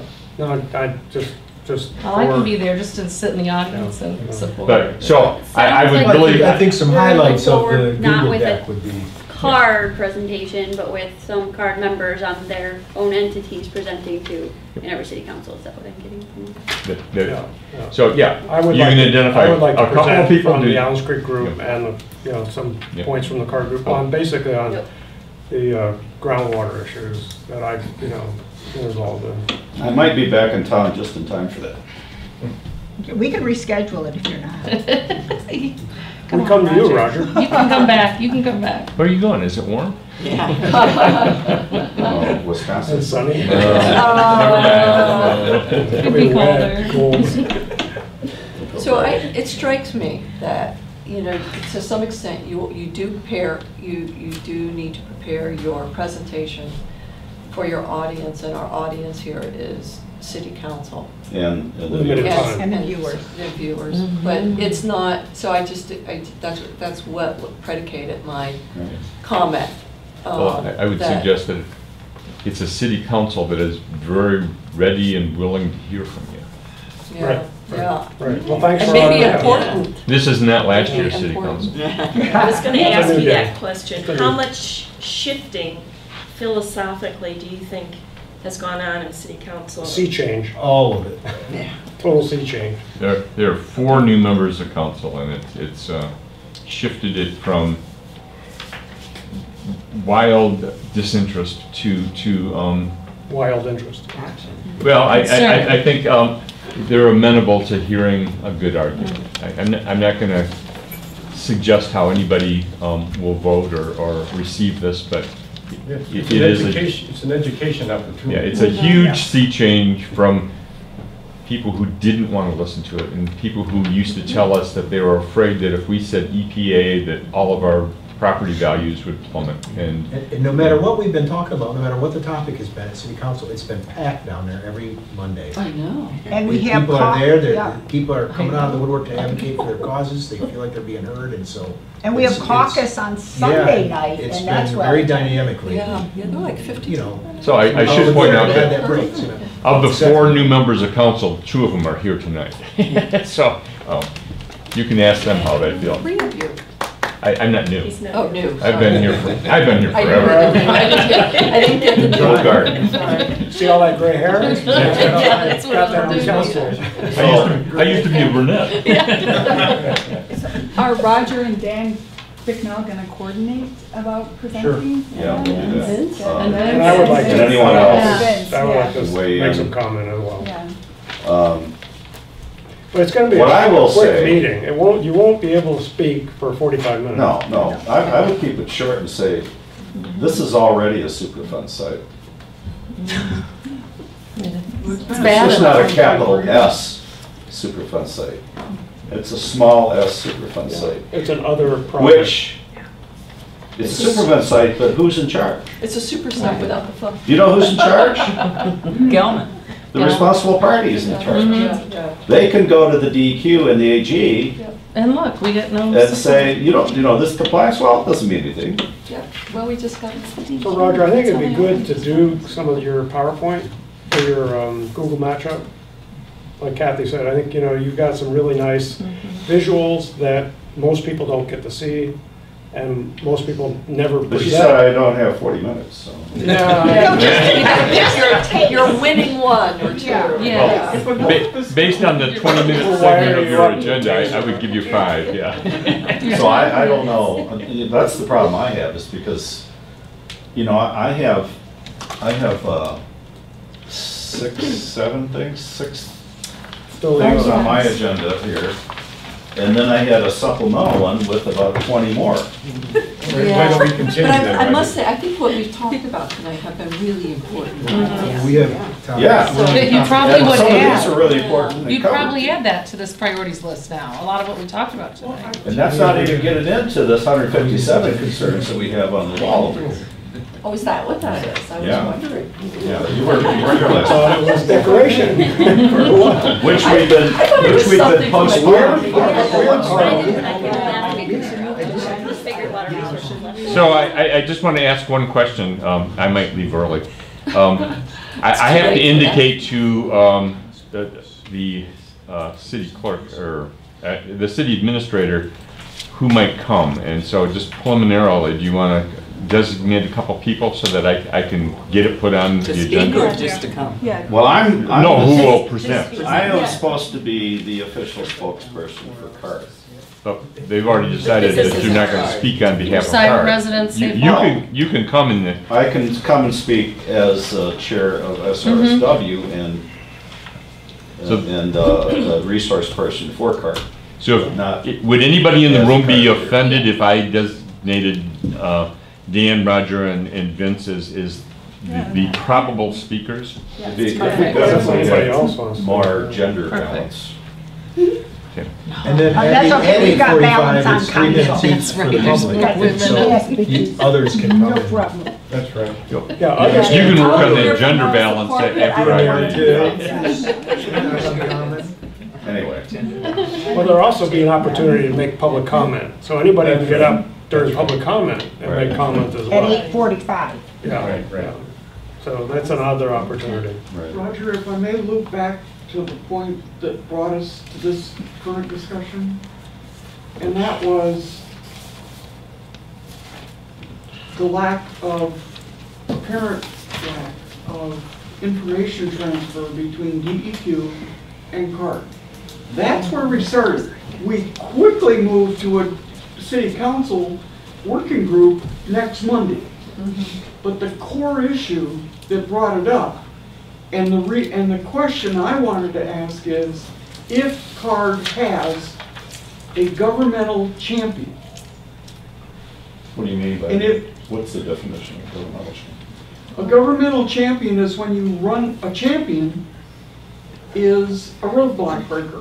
A champion is who you go to when you can't get from here to there. And the champion also has to have enough clout politically and procedurally to break through. That introductory sentence was, should CARD formally go to Ann Arbor City Council and the mayor requesting a letter on city letterhead signed by the mayor to Dana Nessel saying that we have an unofficial working group that's deeply and has been deeply involved with the Gelman problem since the very beginning. We're talking decades, not even years. And those people who have my full faith and trust, I'm writing the mayor's letter, have the full faith and trust of the Ann Arbor city government to direct DEQ to be more responsive to the ongoing issues. Understanding that there's a consent decree that we can't cross. Well, I But think there's an awful. that's probably a good idea, but we'd have to have that from all the government entities. But Well, that's at the why I same asked, time. do we have a Actually, that's what champion? CARD Is it is. Scioto I mean, Township? CARD Is is- it Washtenaw County? Is it Ann Arbor? You're right, Every Dan's time- right, and that all the That's what government CARD entities is. have all authorized membership in CARD. But And to when draft I think just to have CARD sign it is not enough. I think we'd need to have Exactly, that's what a champion does. chief executive officer of each of the government entities to sign such a letter. Well, that'd be triple kill. But CARD has that, if you will, clout, because all of the city, county, township representatives are here as well as Right. the citizens. So when CARD sends a letter out, it reflects that. But it'd be stronger if we Joint, got the co-signing of to reiterate from the entities that they agree with this particular statement. Do you actually think we could get signatures from city council or the mayor of Ann Arbor? Well, I know we can get one from Ann Arbor Township. Who's the head of, I got a meeting on the 15th who of is the head of Scioto Maybe Township? Is there a Scioto township Township. director? Kathy. Bryce could go. Okay. Oh, we're Bryce. Probably. Now, And how let about me, Washtenaw County? let me just say, this is the second month in a row we haven't had an Ann Arbor city staff person here. Right, right, which is And unfortunate. that might be something that one of the three of you want to mention. I think, In a nice way, I think Brian indicated he was gonna come to the quarterly meetings. Well, but I mean, he could send someone He should could, be but at he's- every month. I mean, We I have a learned so much sustainability sitting here office. and listening. And $800,000 I worth. think the city water is in almost jeopardy. I mean, last month, nobody came, and that was when we had a reading. Why is nobody, and this It's is a nothing on concern. you guys, thank you all of the Well, city representatives for coming. We do And- have a vacancy, you know. Right, and I mean, Where- he's an where Matt important now guy, maybe used to he be. doesn't come, but So he he's not sends been somebody replaced? that comes every Hmm? month. I think CARD should request that a city water person is here, or Maybe we'll Matt get Naw, somebody like- from sustainability here, because Yeah. then once they start showing up, we can start tapping their funds for water. Right, well, like Matt used to come, like, we don't have anyone since Just saying. Matt, I mean, they got- but anyway. I got 4 people. I didn't mean It's to- climate- The way we it's do it, climate the action card and drafts a letter and asks the sustainability. people to sign it. Yeah, I You mean, never climate give the change is one applause thing, and the but signing. water is in there, she's got her hands in both. I don't want to give the mayor It's- I think- Well, I think the Roger- presumption was that they were taking So- over Matt's role as. Where are you on the agenda, Roger? Yeah, yeah, Dan, are you, you're done? Yes, I just have one more point, just on a personal note. So I'm going to be traveling next 2 weeks, so I'm not going to be in the office. So if you have questions, please take them to Jerry Tiernan, direct, the day-to-day. I will be out in California babysitting my granddaughter. Good for you. Oh, that's nice. Have a safe trip. Yeah. No, I'm really leaving because of the response I got when I mentioned this. Take your name off that You're website. not coming down Monday? We just arranged it 2 minutes ago. Yeah, that's why I was on my phone. Like a Target. No, I will be, like she's 8 months old, it'll be me and her all day, for 2 weeks. Help my wonderful. daughter and son-in-law out. That's delightful. Kind of a little nervous about that. 8 months, no, that's. We're in California. Sacramento. Oh, yeah. Up north. And the next card meeting is a quarterly meeting during the day, and Brian Nagel will be there, right? Well, Yeah. an AG representative, it's usually Brian. Brian and also some more management, my Jerry Tuesday. Tiernan typically May comes, 7th. Mitch Edelman is the next person up. In some instances, even Sue Leeming has Jenni. come, our RD person. I will let her know about your concerns, especially about tonight with that, and I believe she'll make every attempt to come. Okay, Jenny, you got a minute. All right. So item number 4, so a couple things. The spring 2019 drinking water well sampling, so most of you know that the county is under contract with DEQ to collect drinking water samples on the peripherals of the plume to be checking that they are not impacted. We do that every year, and depending on where the properties are located, we sample them twice a year, once a year, every other year. and then some random ones So in there. this is correctly a Washtenaw County spring drinking water. Technically it's DEQ, and then we just do the grunt work and collect the water samples. How do you determine the wells? The county, ongoing discussions with DEQ, and also input from CARD, which is why this year we added the properties along West Liberty types of Lakeview. maps. Lakeview's been sampled every other year for. And we have some of the Few years zones now. sampled on every other year. And then each year we sit down and evaluate what she just said, the DEQ and Washtenaw County, and come up with that year for that list. But So I'm gonna ask that no one take pictures of this, but I'm happy to show it to everybody and discuss more.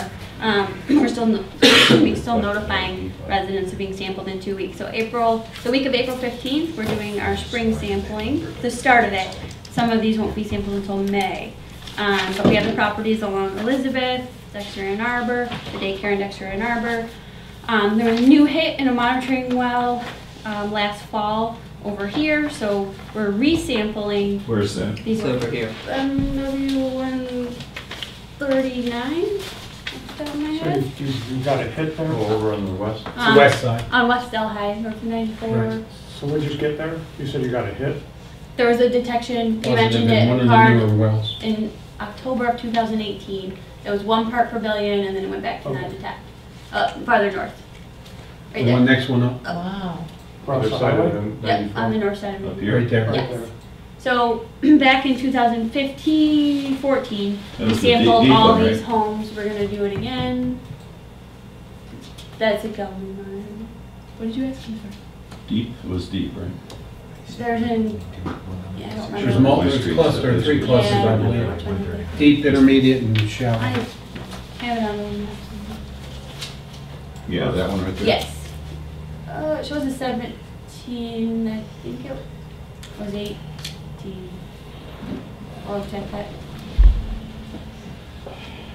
So anyway, we're gonna check these homes again. And then we sample a scattering along Jackson Road and the little offshoots, Burton, Llewellyn, and Myrtle. We routinely do those, those homes have chosen not to connect to municipal water, even though it's available. Some of our businesses do. And then due to card input this year, we're also going along West Liberty, basically sampling from South Wagner all the way over. It was 139D, right? Over to where? Yes, Polo Fields? 139D. Yes, okay, so it was in October of 17, not 18.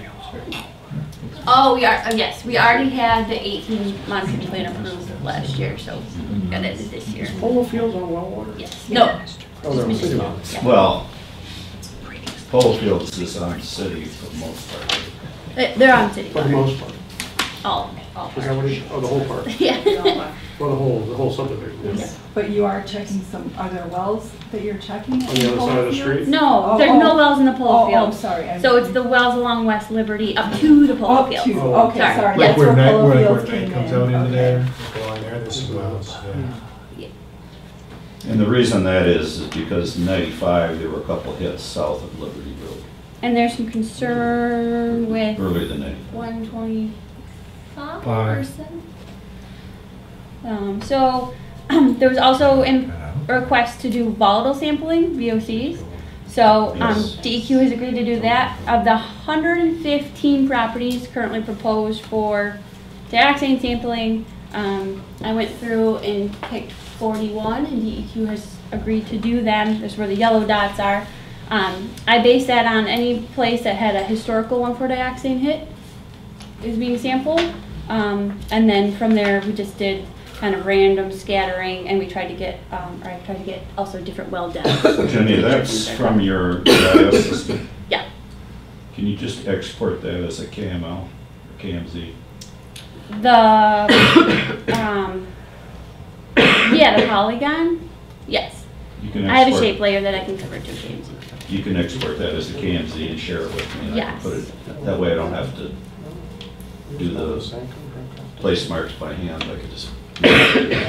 And then in addition, we're doing some SOCs, so volatile organics, on 10 locations. And we targeted those, and these are my pink highlights, based on underground storage tanks, historical underground storage tanks that we know located near these homes. So there's a few, there's a cluster on West Liberty, and then some along Jackson Avenue. So be happy to show anybody who wants to see closer my maps. Homeowners are being notified, some of them now for the April sampling, and there'll be a second round of sampling in May, because it's a lot of work to get to all these homes and sample them, so it's split up. And the county's been working on updating their plan. Still with the 85 layer in there, because that's what the current consent judgment has. We don't have 7.2 plume delineated yet, but I've updated that, you know, just minor changes. Again, the hit at MW 139D, and so you can take a look at that. But we wanted to make it easier to read for residents, so a lot of people are like, where am I? So we got more bolded street numbers. The residential well layer's been completed. We had just pulled that off the state CGI, but it wasn't super accurate, so we made sure, like, if you're not on municipal service, what you're referring to is the latest version of the county's plume map. Yep. As of 2018 or 19? No, it's still in draft form. It'll be 19. 18 or 19? It'll be 19. Yep. Yep. Even though we don't have a... It hadn't been updated since 16. It can't be, well, I mean, you don't have the first quarterly report from the Gelman yet in America, so... No. But it will be 2019, spring of 2019. This will be our 19. When do you think you'll be posting it? Not sure. Soon. Pardon? Soon, hopefully. Within a month? But again, okay. That's on your GIS. It is not. Oh, it's not? Nope. How do you make that? ArcMap. Oh, okay, but it's a mapping program. You can export that as a KML. Yeah. KMZ. Yep. And share it. Yep. It's just not on the county GIS. I need to give you posting rights to the folder for exchanging data like that. Well, I could just send them to you. No, you could, but then I still have to post it. Yeah. Where if you just post it, it is there. We can talk. I mean, why rely on a citizen who might be gone on a weekend to post something when you could just post it yourself? Well, I only update this like once every 3 years. But hopefully it'll be more frequently. That doesn't mean that it isn't urgent to somebody to see it. Let's move on. And then it also includes highlighted the areas where we do residential well sampling, so people know what areas we're targeting for well sampling. And I have also highlighted the Western Area Compliance Monitoring Wells. Now, in your So the major updates. which map system was it you used? You did it in ArcMap. Yeah. So those are different layers in ArcMap. Correct. So when you export it, you can export the whole set of layers. Mm-hmm. So when we put it in Google Earth and share it, Yeah, we need to discuss what layers you're... well, whatever layers are in your map, we don't want them compressed down, we don't want them flattened. We want each of the layers exported. Separately, yeah. Separately. That way, Makes it easier. when it's interactive, people can say, turn on and off layers, just like... Yeah, sure should do that. Yeah. Make it easier Right. for people. Redact the layers he doesn't get to see. So, if anyone wants to see that closer, I'd also like a couple people take a look just to see if I'm missing anything or if something looks really off. Oh, and then our department was contacted by Simone Charles, who is faculty at U of M in the School of Public Health. And Simone Charles, she's new clinical faculty in EHS. Okay. She has reached out to us that she wants to do like a community engagement survey for the general public regarding the Gelman dioxane plume. Do a survey? Yes. Okay. What do you know, what don't you know, what would you like to know more, where do you get your information? So if any of you in this group are interested in being a part of those meetings, please let me know. She should be talking to. I'm letting you know right now. She's in my department. Put me down, because I'm also involved with some people that are engaging the university. Are you gonna go to that meeting? Yeah, I tell forgot her about too, that. but I haven't seen the email That she 3-day? sent to you. Maybe I she just doesn't know. don't know. Yeah, she might not. Okay. Okay. I'll tell her it okay. came out. I'll copy you on it. So we're all set? That's all I have. Okay, Roger. Yeah, Jenny, I just have one Oh, question. yeah. You said there's 41 locations that you're testing for VOCs and 10 for SOCs. And what is Semi-volatile? semi-volatile? Okay, thank you. SVOC too, kind of interchangeable. Thank Some you. people with different acronyms. Thank you for doing that, Jenny. Yeah. The VOCs, SVOCs. Thank you for the input. So, Are you and doing I mean, inside- obviously, inside we didn't do building? every single one, but if something shows up, this is a starting point. If we see something, we can Yep, do additional in the absolutely. future. So you're looking at the wells VOCs, not houses or buildings. You're going to look at VOCs in the wells. Yes, that's service. Yeah. Yep. Okay. We take samples from the outside faucets that are pre-treatment, so unsoftened. Dan Bignell, her sampling, is that gonna be, satisfy your request for more? Yeah, I think so, because like you say, it's just looking, as Jenny said, on the boundaries, the most critical wells, and if we find something, then that, is important, and we'll follow up.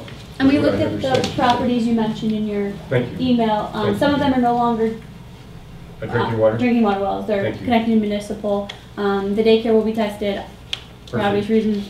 Perfect. And then there's a couple other ones that they're being tested. So. Thank you very much. All right. I'm gonna take executive action and postpone the priority list till next month, because we don't have time to deal with it, and I got some urgent things that have to get done here. So Earth Day is this month. Green Fair is in June. Volunteers step forward, email me to participate in both of those.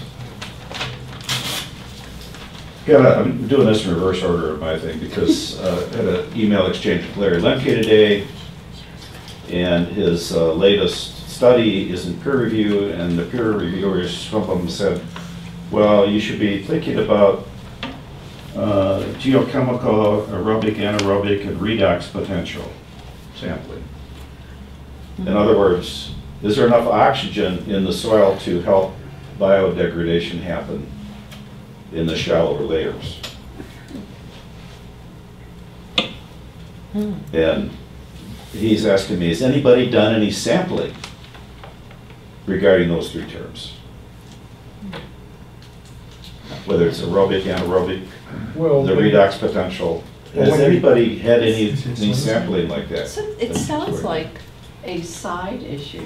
I mean, what's the major thesis or point of his paper? Naturally occurring. It's talking about dispersion and redispersion. Okay. So And, the spaghetti approach, this plume spread at high concentrations of narrow plumes, and the dispersion can happen, but can also redisperse from clay layers and solely layers.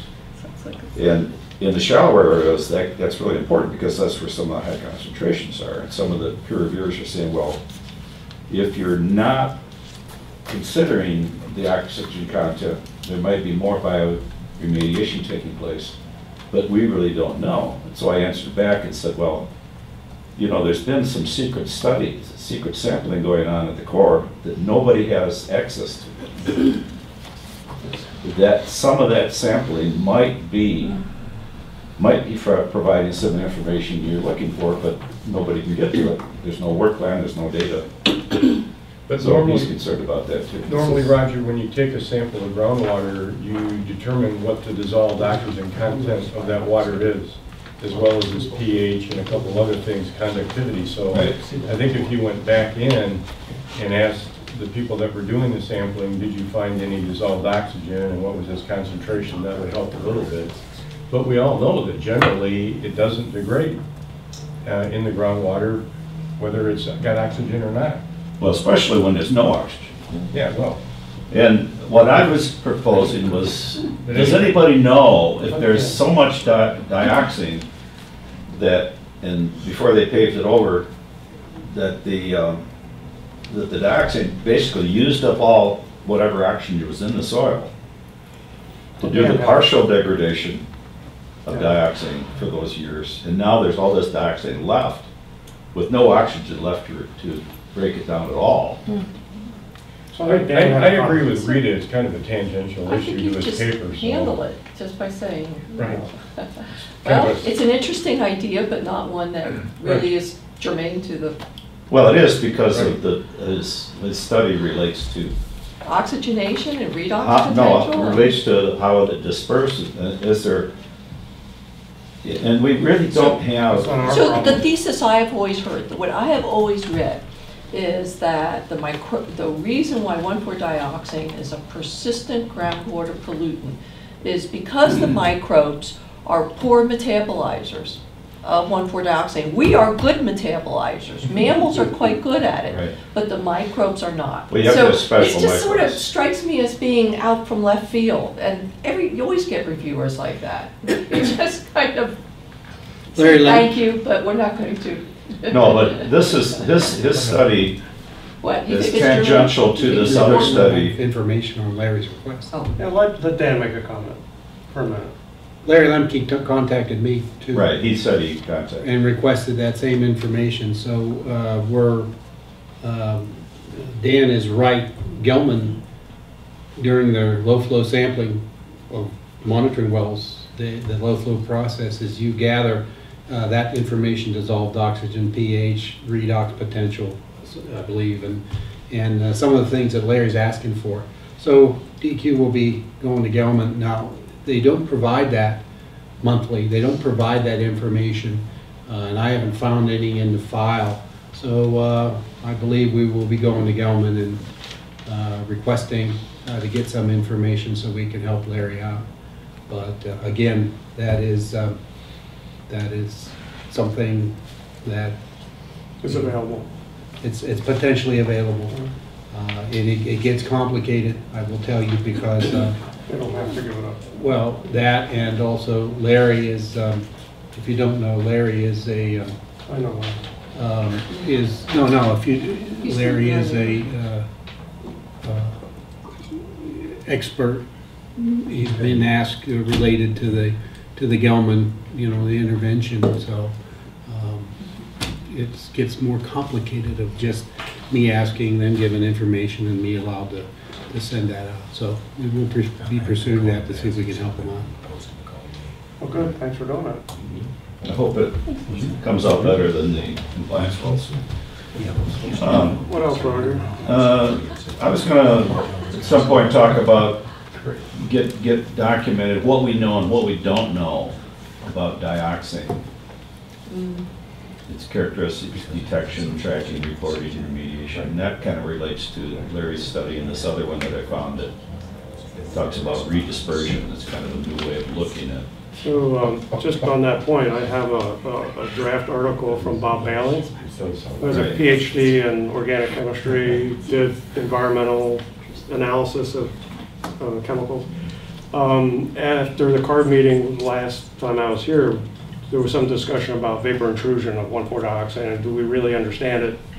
And there was some talk from some of the people at the School of Public Health that it's really kind of a fuzzy area. So he did a write-up. This is a draft version, vapor intrusion issues with a wet basement, flooded basement, but also just a basement that's kind of wet. And his assumption here at the end, that is a draft assumption, is that 100 parts per billion is probably the limit that should be set for 1,4-dioxane in the water that's coming in your basement. Either coming through the walls as a wet situation, or if you have standing water. So he's given me the approval to give it to Dan if he wants to look at it, and have somebody at the DEQ look at it. Our toxicology. It's got a lot of detail in there, a lot of You should send them the electronic.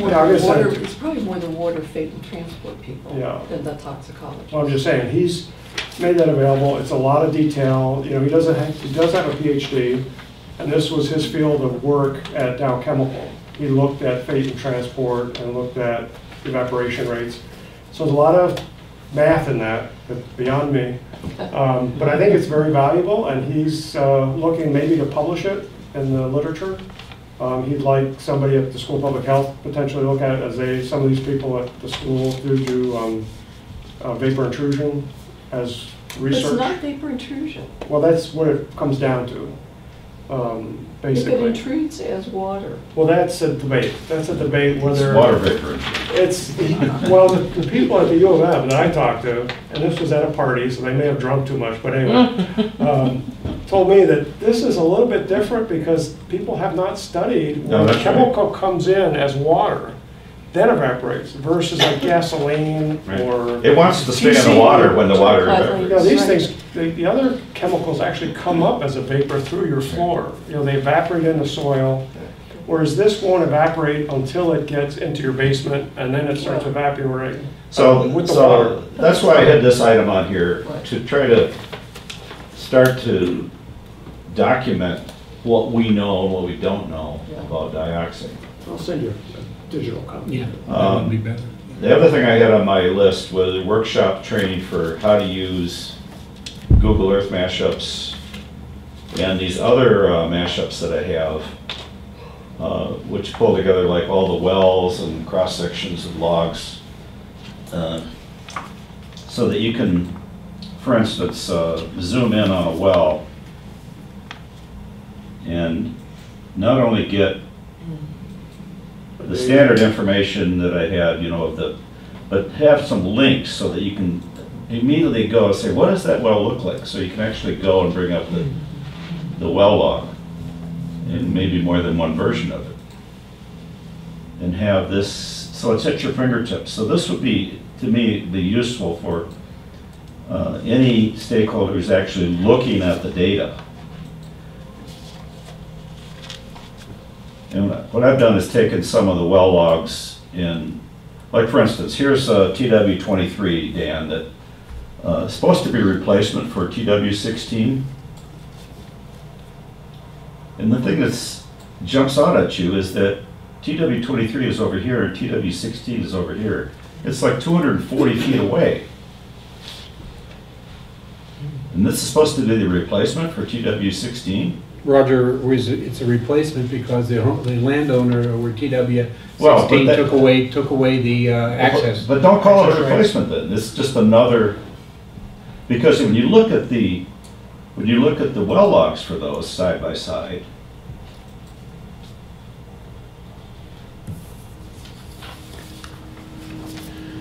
first of all, it's hard to look at because they use different fonts from one to the other. But if you go down and compare side by side, screen zooming in and going back and forth, you see that the layers are quite different. So what that means is what's going on at TW16 and beyond, all these wells were lost because of LA Fitness going in there.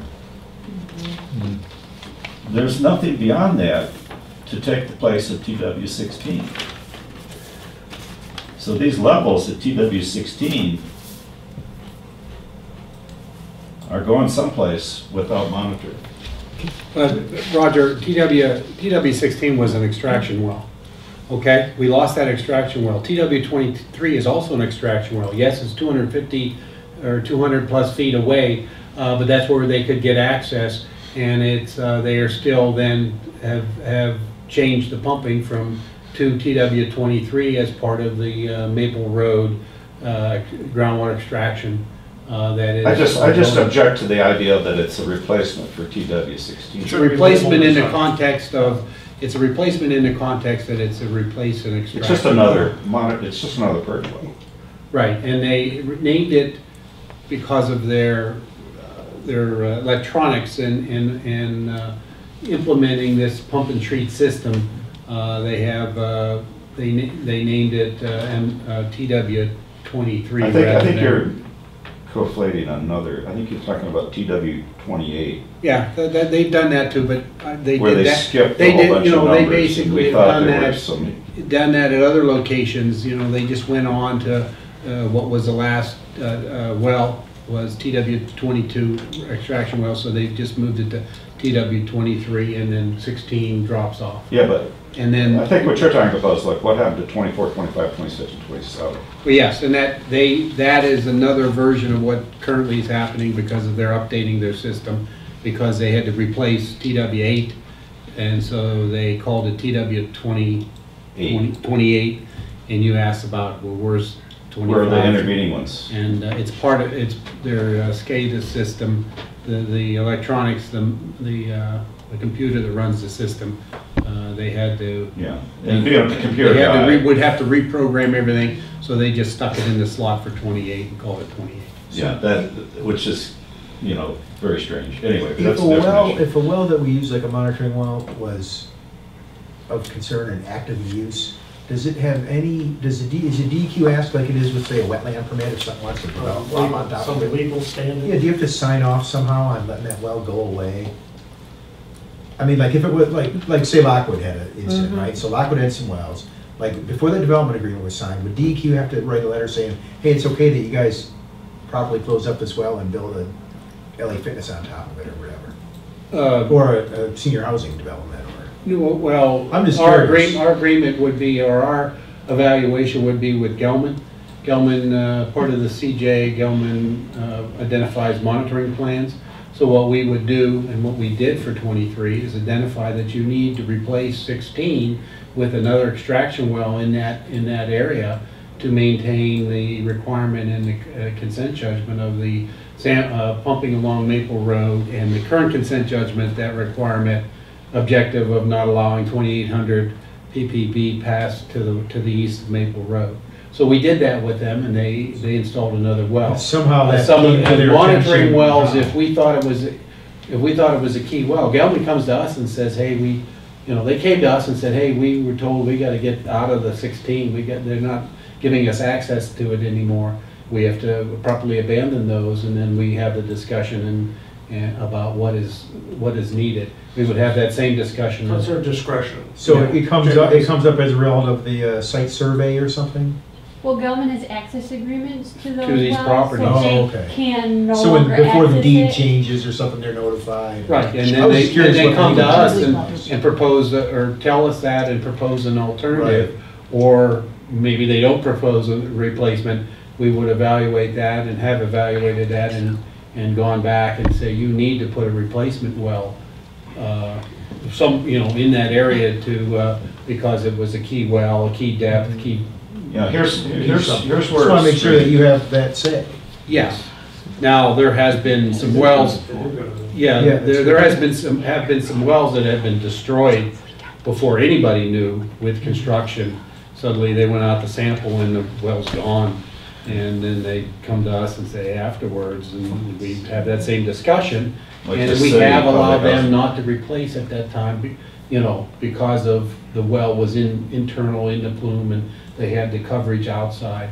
And a lot of times I would want to look at it and say, okay, I just to put a well in the same place, if I can get another well in a more logical and a better location, I'm going to talk to them about that. So, Thank you. what I want to make here is that, I don't know if you looked at the details, if you actually compared the logs side by side. The stratigraphy is different, Roger? Yeah. Okay. And here's TW 16, and it had these values, these sample values up until it was abandoned, 780 parts per billion. And at the same elevation, this is down gradient. So we might want to pay attention to this one over time to see, now that TW16 is no longer sampling, will we expect to see these values go back up? Well, in whatever travel time we're talking about here. at the stakeholder meeting, EPA one last fall, Michael Burkhoff stated that he was going to have Kevin Lunn and Evan Pratt do some studies about, because of my concern with Lockwood and the infiltration from these stormwater infiltration systems, and he was supposed to be doing it all around there. We never heard any final results. Is that something that maybe could be brought next month? Because that was last October. Well, they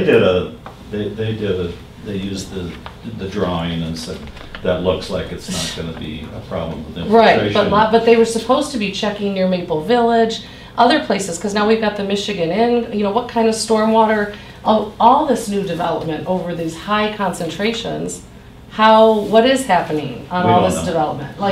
And of course, planning commission was like, oh, we just can't stop development, but maybe it should be looked at. Maybe we should figure this out. Yeah, you should at least look at the available. So they were asked by Burkhoff to do that, so I don't know. They blew me off. Evan won't speak to me. Yeah. He doesn't have time to talk to a stakeholder. Right? You can contact Burkhoff. Yeah, I've emailed him. It's a sign from God. Thank you, but in fact, I should again. I just was waiting till Lockwood was over, and it is over. So Not that you'll get anywhere. yes. So how many people Yes. here would like to learn how to use the Google Earth Mashups? All right, so who here? How long is it gonna take? Who here is the most busy of those people that raised their hands? Most busy or? The most busy. Because that's usually the person I pick to do the scheduling. Because I'm not gonna schedule this. You guys have to schedule. And then find when I'm available. And we would do it probably at the Westgate Library with a nice meeting room with good internet. And everybody can bring their laptops in and share laptops and computers. How much time? Hour at a time. Probably a couple sessions. I used to train Google Earth. I used to teach Google Earth at Washtenaw Community College when I first retired. So I kind of know how to do it. How to do the teaching. Yeah. But if you go in and explore, you can kind of educate yourself.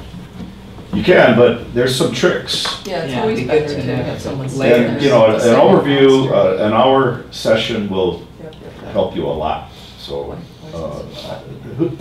raise your hands again. If it's in Okay, so Shana, Everybody. you get to schedule. So you're gonna All right, email, keep your hands up, please. you're gonna email all the hardcore, He runs okay, you know. and everybody that raised their hands, it's on the tape, you can look at the tape. On the tape, yeah. Except for you guys, you're out of They all view. want to come. Okay, yeah, Max, Diane. Pretty much everybody is here, right? I went Roger, I have a question. first half, but I went and turned it off and watched more this morning. And I'm confused, and I just need an answer to this.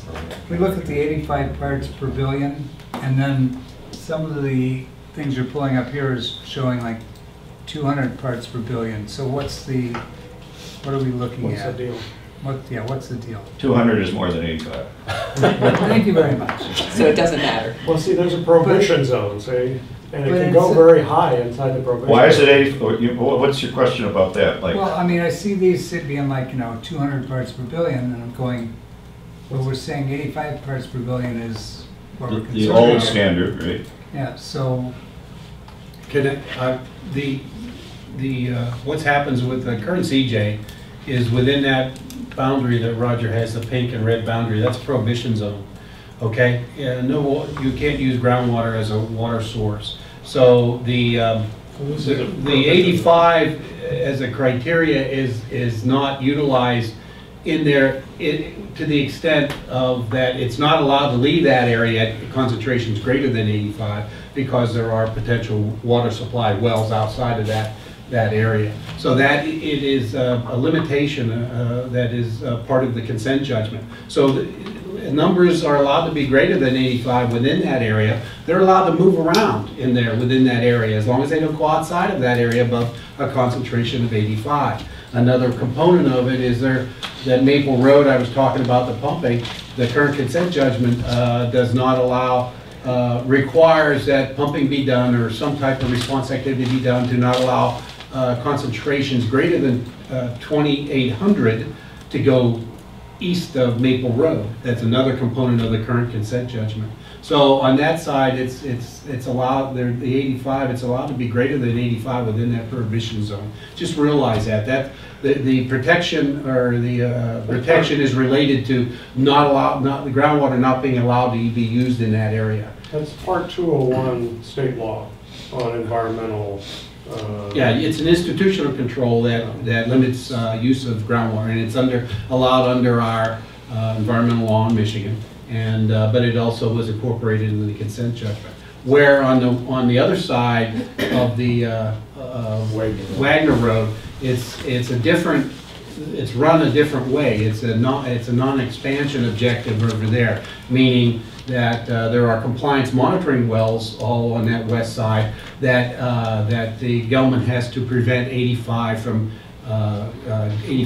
impact. Those wells becoming impacted at a concentration of greater than 85. If that happens, then they are out of compliance of the CJ, and they must do something to. They could be fined. They must do something. So it's a little. Is that true? So is that true, or is it that can the AG weigh in and say, no, you really don't have to pay attention to the compliance? No, well, I'm just the current CJ. That's in the court. I can't answer that. Is that true? Right. I mean, you had some questions tonight about that. Our trigger of that 85. I mean, that is what I'm talking about. Is in the CJ. The 103 stuff wasn't in the CJ. It's something we gave afterwards. So I believe that is a big difference. Jim, I'll talk to you about the details afterward. What you're seeing here are the highest ever concentrations per well over the years. So the white donuts are showing you where the highest ever concentrations were detected over time. So you can kind of visually see which direction they're going, which direction the dioxane is going. Right. So there's one of your slides. Yes, for next Monday. Oops, was that City Hall down there? Well, that's your house. No, I'm on the good side of the room. My house is real high. That's the University of Michigan Stadium. And of course you can stop this at any time and drag it to and drag the beginning part back. So you say look at 2 years at a time, or drag it all the way back and see all of the highest ever hits. So that when you were like showing on Maple Road, the across from the LA Fitness, you had that one pulled up, and then it came down. Yeah, so show that list again. Yeah, these guys? Yeah, just. So I'm clicking on a place mark. Those were the historical concentrations. Okay, so then you go down that. Yeah. So it's like what, 950, 970. So. These are the highest ever concentrations for those years at that well. And that means that well's only been in testing since 2014. That seems to indicate that, yeah. Okay. And now it's gone. And it's allowed in that area. It's allowed to be greater than 85 because it's within the prohibition zone. It's allowed to be 10,000 parts per It's billion. allowed to be, and there are thousands. There are some locations in there that are several thousand ppb, and historically have been tens of thousands. Well, we've had soil at 2 million parts per billion in the past, or close to. Not on the east side. Core. On Gelman property, historically, there has been something. Wow. It's concerning. That's what the biggest takeaway. If you just realize that the current consent judgment, I'm not making a judgment on that, saying that's good. I'm just saying what we have to regulate to right now under the current consent judgment is they're allowed to have high concentrations and move around inside that prohibition zone. Except that they can't go outside that prohibition zone at a concentration. Now, if this was a US EPA Superfund site, US EPA said that it would require, regardless of if it was in the prohibition zone or not, to be cleaned up to drinking water criteria. And that's the main difference that Dan's pointing out between the DEQ remedy, which will always exist no matter what happens because the DEQ laws and regulations require that. So if you amend the consent judgment, you're still going to be in and out of this situation. Vis-a-vis going to a Superfund site and having a Superfund circular administrative order issued, then it's going to turn into like a 7.2, 3.5 drinking water cleanup. Wow. And everything be stopped and captured and withdrawn. So that's the main difference when we talk about a DEQ action versus a US EPA action. I would also input that it's he's referencing DEQ, but Washtenaw County Circuit Court was the one that imposed. If you go back into history, we asked for some more stringent. We asked for more, and we lost in court. So good or bad, right? We lost in court. Which is why I would say bad. Probably. I know. I'm saying. Just for the record, as these numbers go up, Since it's on record. high numbers, So what you're looking at here is the same highest ever readings per well, but you're also looking at the dioxane readings, even if they're not the highest ever for that well, they're still pretty high. At high concentration. That's some of the concerns that he has down in the West Fork. The elevation is one, It wasn't anticipated. 1 meter for 1 part per billion. So you kind of have to pan back to see the tops of these. Oh no, that's. Well, maybe, Roger, we should wrap it up. Yep. Quarter after. Yeah, we can do your part later too. A couple of them are already covered. Yeah. Say what? I said a few things you've already been able Talked to about. mention, Right, yeah. Right. And Well, I maybe it'd help if you found those on the concerns list and we highlight it. Well, I just, there are some issues that are, I think with the changing standards and the changing government, we have opportunities here. One is EPA, one is getting the DEQ to do more due diligence with, say, for example, soil contaminations at such high levels that are not being dealt with, and just recontaminating the groundwater, in our opinion. But, yeah, since it's running late, I guess we should. Right. Any other? Well, thanks everybody for coming. Stay tuned. May 7th, 10 I a.m. didn't turn around and see if any of you wanted to attend a mashup workshop. Yeah, it's gonna be a daytime meeting. If you would include me on the email. Okay, yeah, but you might not be able to attend, I You understand. shouldn't ask me about my schedule, you just let me know when it's due.